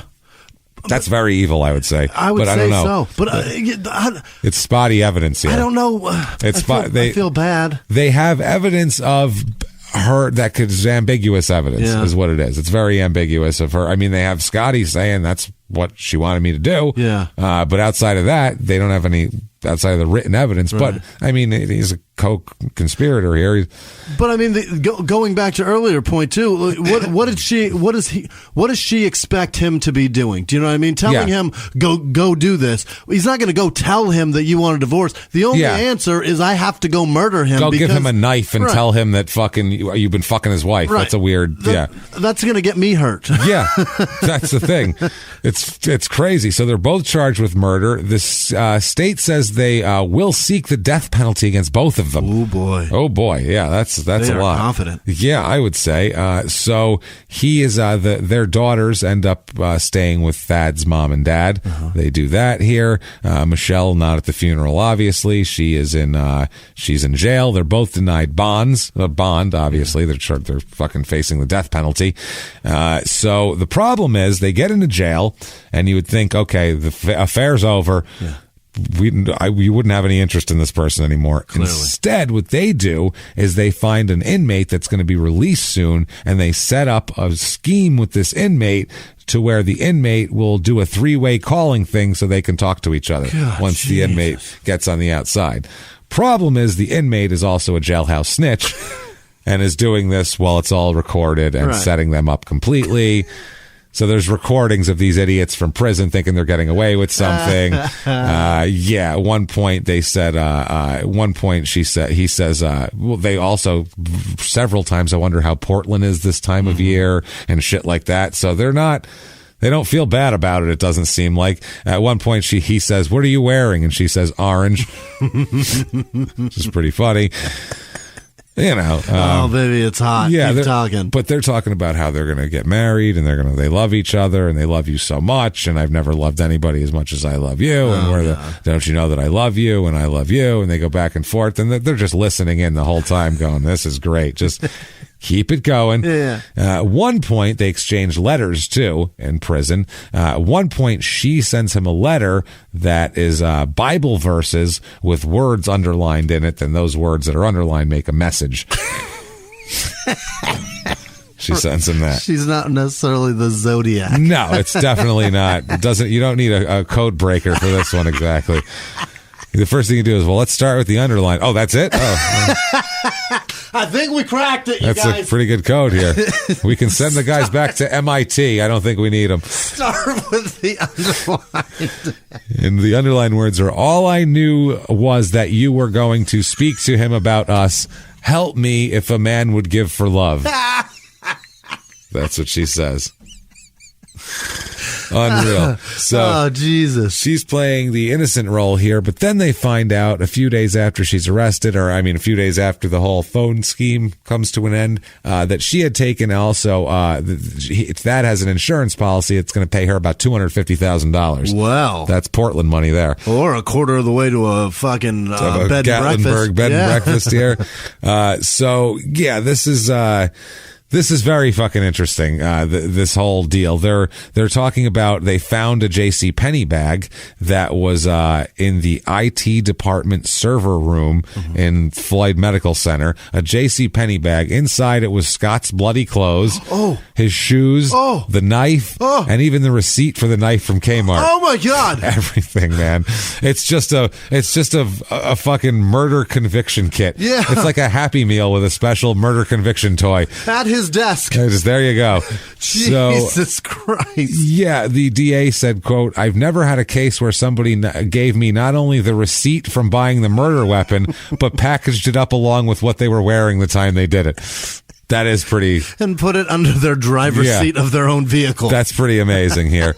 And then they got the security camera tape from Kmart showing him buying the hunting knife and all that. So they have not only they have a receipt, they have a video and him and then a bag and then blood on it. And it's pretty clear here. Oh, boy. Now, in none of the emails were the words... kill Thad for me, please. Thank you. Like that, that was never any kill, but they assume that was probably in between emails and maybe she didn't put that in writing, because at some point, like the Sunday evening before the murder, he wrote her, quote, stop me if you have any hesitations. And she says, I'm ready. Please be observant of your surroundings and be careful. Which doesn't... All that is don't get caught. Well, that's what I mean. That doesn't sound like she's telling him to go talk to Thad. No. Be careful. Be observant of your surroundings. Why would you say that? There's no expectation at the end of this that he's just going to come home and file divorce. And that's the thing. Right. Well, and then at the end of that sentence, she says, be observant of your surroundings and be careful. I can't wait to be your bride. Oh, that's Jesus. what she says. So it's not good here. And there's a big... there's a lot of backlash against her in the community too. People are fucking pissed at her. Sure. Boy. That is not great. Now, so Jesus Christ, she's in there. Her daughters are 13, 7, 5, and 2 at this point. The dead father and mother in jail. By the way, 13, dead father. That's familiar, isn't it? Yeah. Yeah. She just put that cycle over again. Worse than that, she made 4 children have neither parent. It's over. That's the thing. That's it. Fuck. Paige keeps custody of her kids, obviously. That's the way that goes. So they seek There's an interesting thing here. Scotty has like 4.5 years of a pretrial shit. Really? There's appeals of motions. It's crazy. Really? And they can't try Michelle until that's all settled too. So it goes for years. We're talking from 2004 to 2007. There's a grand jury issue. The man's got a bag that says I killed a guy. In it. Fucking a receipt here's a receipt for my death. Yeah. So, they also, the big thing is the search of the desk, the bag that was found at his job. They're saying that was an illegal search, basically. That's the fight for years, is whether they were allowed to do that, the search of his laptop and everything like that. Finally, after 4 years, in 2008, they end up letting in all of this shit. Okay. So Scotty says, I guess I plead guilty. Without that, I want to talk about it. With it, Never question. mind. His lawyer says, quote, I think he feels very responsible for the death of Thad Reynolds since they let all that evidence in. Does he? Yeah. He feels very guilty about it, ashamed about it, and I think he was relieved to be able to come to court and accept responsibility for it today. Relieved. I don't know if that's it. So a part of the deal, he will have to testify against Michelle. That's how that works. And also as part of the deal that he makes, the state will not seek the death penalty against Michelle. Oh. So he's saving her life. He's saving her life in this whole thing. I'll testify against her, but not if you fucking kill her. Yeah. That's the way it works. Christian of him. Yeah, that's it. He says there's nothing I can say to undo what was done. He says, apologizes to his ex-wife and his daughters because Paige divorced him by now. Yeah. And he says, I'm ashamed of the things that I did and thought in 2004. And the judge says, you, sir, may fuck off, life without the possibility of parole. Wow. So judge gets him good. Every second that he can give him, he gave it to him. Every goddamn minute there. He says they get his confession, and she says that he on the tape here. She asked me, she said, when you talk with Thad, what if it gets ugly? And I asked her, I said, well, what do you, let me ask your perspective. What if it gets ugly? And then she told him to do what he needs to do. And then she ended up saying, I love you and all this type of shit. So it sounded like it was like he's saying, I was under the impression she wanted me to kill Thad. That's what she said. She never said, hey, kill Thad, but it was always like, you're going to get rid of Thad, right? And then we could move away and be together. And there's no logical anything else. The only answer is, if you want me to be your bride, you have to outlive him. Do it. Do what? Yeah, that's the fucking thing. So it's exactly what it is. So, fuck, man. This all goes to court. Obviously, he says what he did. He said, I had blood all over me. Yeah. That's what Scotty says. Quote, I had blood all over me. I changed clothes. There's other people going to be coming in. I'm not just going to leave bloody clothes and a knife sitting out. I just put them under the floor. If there's a raised floor data center where we had our servers, you can pull up the tiles. Yep. And that's where it was. He says that's what he did. He then went to the ER, got stitches for the knife wound on his hand, 19 times. That tends to happen. So he says, he talks about how he, she told me the day before where he was going to be and all that sort of thing. So Michelle is pretty fucked here. Midway through the trial, she decides she wants to plea. She's had it here. They let her plea to voluntary manslaughter and burglary. What? That's what she pleads to. Okay. They give her, you ma'am, may fuck off, 20 years in prison for her, minus the 5 years she's already served in jail. What? So there's that. This is as of 2008. She's to have no contact with her children as well. That's part of it. None. Now, the way this whole thing, she takes that. So she says, quote, morally, I had the affair. I feel responsible because had I not had the affair, this wouldn't have happened. And I'm deeply sorry that so many people were hurt and that I've hurt a lot of people. That's all she said. That was her allocution there. Okay. So, the 2010, this case was on Dateline, and they made a big, huge, dramatic deal out of it, obviously. And he says at this point, Scotty Harper says he's not covering for Michelle on Dateline. Said there's nothing to cover her, nothing to protect her from. The truth is, I did this. I see no guilt on her part. I really don't. So by 2010, now all of a sudden it's all him. And yeah, that's it. You're not going to be able to fuck her again, man. Stop it. Stop covering for her. Maybe someday. She's a monster. So is he. They're both fucking terrible people here. So in September of 2014, the way the DA put it, she's the brains, he's the muscle. Well, he's definitely not the brains. That's true. September of 2014, Michelle goes to court to try to get permission to see her kids. Now, her one daughter is over 18 now. So the judge decides that daughter still hasn't been allowed to see her mother at all. Right. So the judge decides that daughter is allowed to go visit Michelle if she wants to, and the state's trying to say no, and the judge is like, it's a grown woman. I can't tell her she can't go talk to somebody. What do you want us to do? Yeah, we're not protecting a grown woman. The other 3 kids, though, she's not allowed to see till they're 18. They can, once they're 18, they can all go petition to see her or not, is the way it works. Or she can petition for them to see her. However it works here. So, she's in jail there. The kids say that the district attorney said, quote, like it or not, if she decides to go over there every day, I don't think that can be stopped about the daughter. She's like, I'd like the daughter to not fucking do it. Want to go see the mother. Nothing I can do about it. What are you supposed to do here? So Michelle has already passed her first parole date. In early 2012, they selected 2014 as her tentative parole date there. But in 2012, they reviewed new information and they said, you know what? Let's postpone that. You can have a parole date in 2023. Oh, shit. So she's still in there and will be for at least another 3 years. They told her 11 more years. 11 more years. Wow. Yeah. And if you see her in court, somehow she turned into looking just like Kellyanne Conway. I don't know how the fuck that happened, but I say that's a fitting end for someone who's just kind of a dick. Maybe God is an awesome God. Maybe. Who knows? I'll get in my prayer closet and find out. He deserves it. But that's that. She's sitting there till at least 2023. Scotty Harper's in there forever. 4 little very confused girls. Oh, poor bastards. 3 now. Well, by now they're all adults, I think, so it doesn't matter. It's still fucking terrible. It's horrible, and that is Rome, Georgia, and a goddamn mess of a case, and it's America falling apart right there. And Jesus Christ! If you like that show, if you like to watch Rome burn, that's the thing. If you like to watch it, or listen to it in this case, you can tell us all about it by going to Apple Podcasts, that purple icon, giving us 5 stars. It helps so much on the business end. We don't know why, but it drives you up the charts. So do that. You don't have to say anything important. You can just say that I'm following instructions. These guys have trapped me in a prayer closet and are forcing me to leave a review.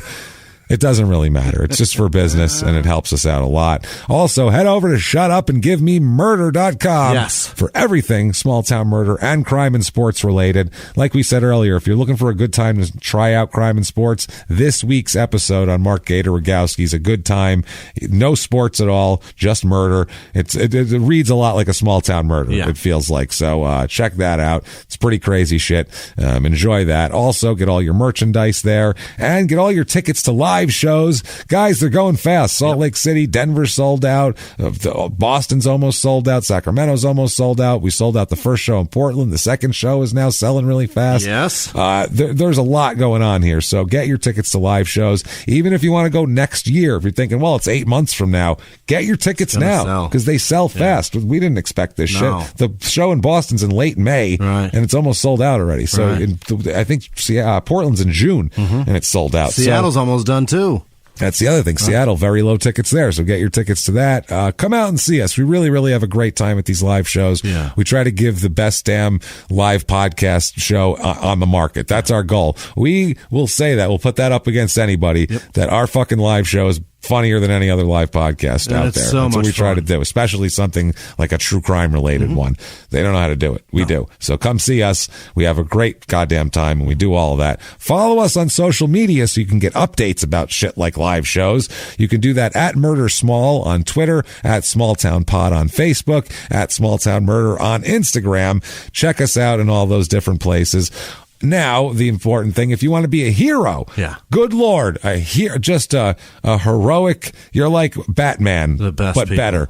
Because you don't grumble like Christian Bale. And you're literally saving lives. You're saving lives. If you're just the best people in the world, our producers of the show, good God, do we love them so much. You can become one of these people so easily by going to patreon.com/crimeandsports or heading over to PayPal and using our email address, crimeandsports@gmail.com. And you can get to both of those places. How, Jimmy? Over at shutupandgivememurder.com. You are goddamn right. Now, it's at this point I would love for you to tell me all of the return these names to me like a hunting knife, Jimmy. Hit me with them now. This week's executive producers are Jordan Bennett. Again, thank you, Jordan, for everything. She saved a man's life at her heard gym, that. And then she got an award for it, and she's fucking so depressed about getting an award.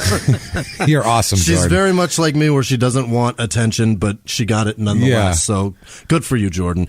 Jenny Neighbors, Lorenda Lieber, Tanya Volanek, who, by the way, every week gives... You're so sweet to us. Thank you so much. It's flattering. Thank you. Thank you. Naima Shea donated both ways through PayPal and then signed up on Patreon also. Thank you, Naima. And she's been around before, and then she came back, which is fantastic to see. Thank you, Naima. Murphy Productions. I don't know what that is. If you need productions of some sort, I'm sure Murphy can handle it. Yeah, fuck yeah. Jeremy Brown, Ashley Cooland, and Nate Brown. I don't know if Nate and Jeremy are related. Other producers this week are Ian Phillips, Padrage Murphy, another Murphy, Marion Mosa or Moja. What did I do? I think it's Mosa or Mora. Fuck. One of those. Thank you. Thank you, Marion. Sabrina Crawford, Josephina Welsh, Chrissy McDonald, ML. I don't know what that is, but I do know her first name is Marin. Thank you. Thank you. Pandora's Jar, not Box, Jason Covert, Andrea Watson, Chris Dunbar. Yeah, is it Dunbar? I think, that's Dunbar. Anthony Trofer, Andrea Watson, I said that. Teddy Gingerish or Gingerich? I'm not sure which. I don't know. Alicia Stewart, Curtin? Is that Curtin? Corton. Singleton? I think it's Corton. It might not be. Snoopy Noodle. I don't know which that is. I think that's a first name or a last. It's both. It's little each. Julia Hooks, Emily McGinn, Jason Freeman's girlfriend's birthday is this week, and he did not give her name, which is hysterical. Give my girlfriend a shout out. Sure. Well, it'd be helpful if you knew her name. No. I hope Jason Freeman's girlfriend knows who she is. Kaylee Graff, Ricky Lawrence, Katie Turner, Schmoopy McBoop, Alan Gonzalez, Sarah Weehy, Ethan Swan, Jingle Bella all the way. Festive. Yeah, it is. Ashley Hamilton, Jay McFarland, Jesse Myers, Zach Greif, Gwen Van Veen. That's a tongue twister. Casey Crow, Quincy Bones, which I hope is their real name. Awesome. Emily Stafford, Andrea Boyle, Ben Santa Stefan, Jennifer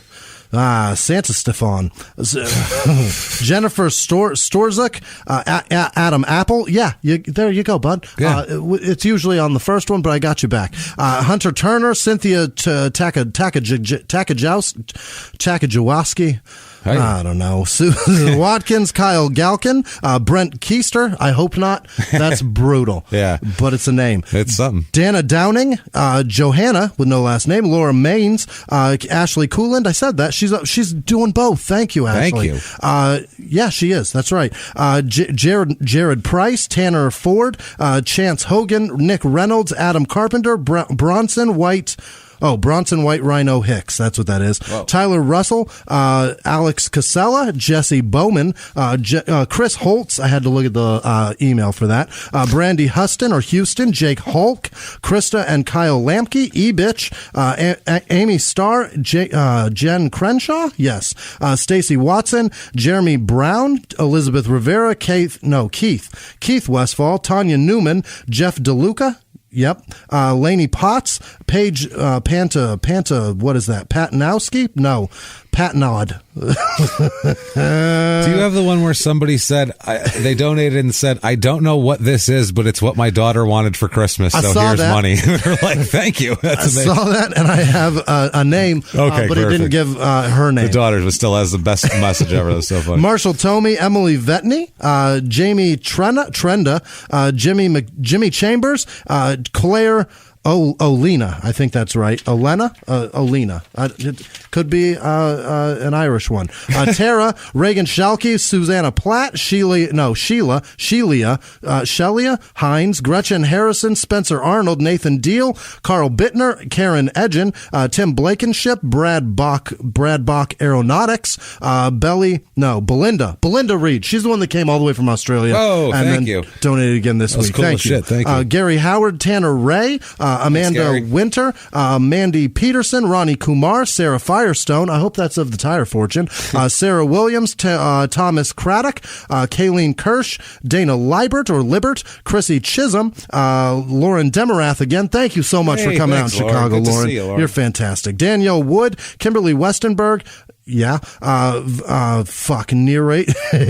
Nerati, Crisolago? Nope. Probably not. Luis Rayfield, Donna Moscato Galley, Richard Lawrence, Brooke Lopeman, Peggy Vigu, David Barnhart, Emma Clark, Chris Edwards, Jude Kendall, Hedda Sorensen, Tony Francisco, not Francisco, Nathan Little, Alicia Simunek, Kim Novak, Robin Anderson, Tracy Mitchell, George Giassopoulos, Daniel Mateer, Thomas Smith, Ryan Sim, Robin Throckmorton, Taylor Seaman, Jesse Hartman, again, Sharon Harvey, Andrea Samples, Stephen Rude. The guy is a fucking mensch. Thank you, Stephen. Liz Vasquez again, and thanks for she sent us a huge box. Oh, that's awesome. Thanks, so Liz. Nice. Keith Neverow, Jackie Sukup, Stephanie Igoa, Ashley Vio, Brendan Abels, Joseph Blenis, rhymes with penis, Peyton Meadows, and real quickly through the people send me these little messages, and I like to just get them all in. Delivery truck drivers, UPS, letter carriers, truck drivers, and the real Santas. Thank you guys so much for what you guys do this week. Joe Eilerman is 9 years cancer-free. Congratulations. Hey, congrats, brother. Keep it going.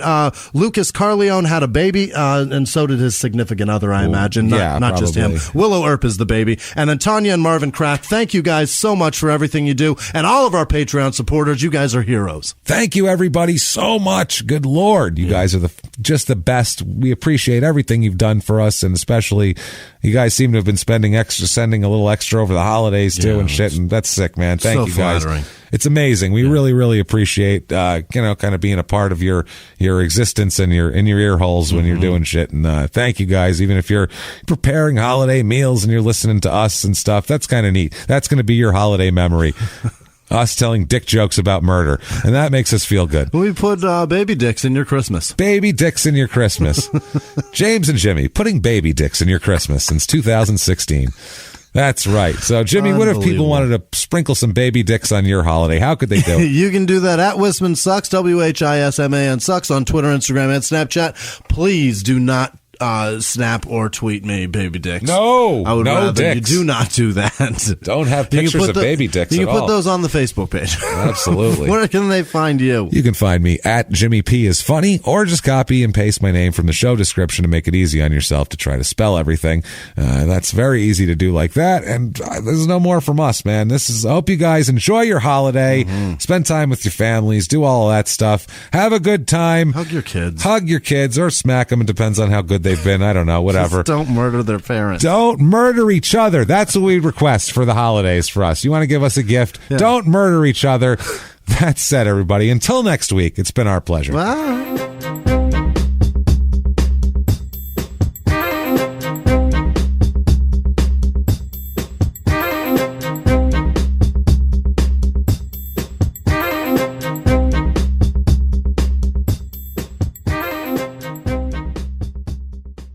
If you like Small Town Murder, you can listen early and ad-free now by joining Wondery Plus in the Wondery app or on Apple Podcasts. Prime members can listen early and ad-free on Amazon Music. Before you go, tell us about yourself by filling out a short survey at Wondery.com/survey. He was hip-hop's biggest mogul, the man who redefined fame, fortune, and the music industry.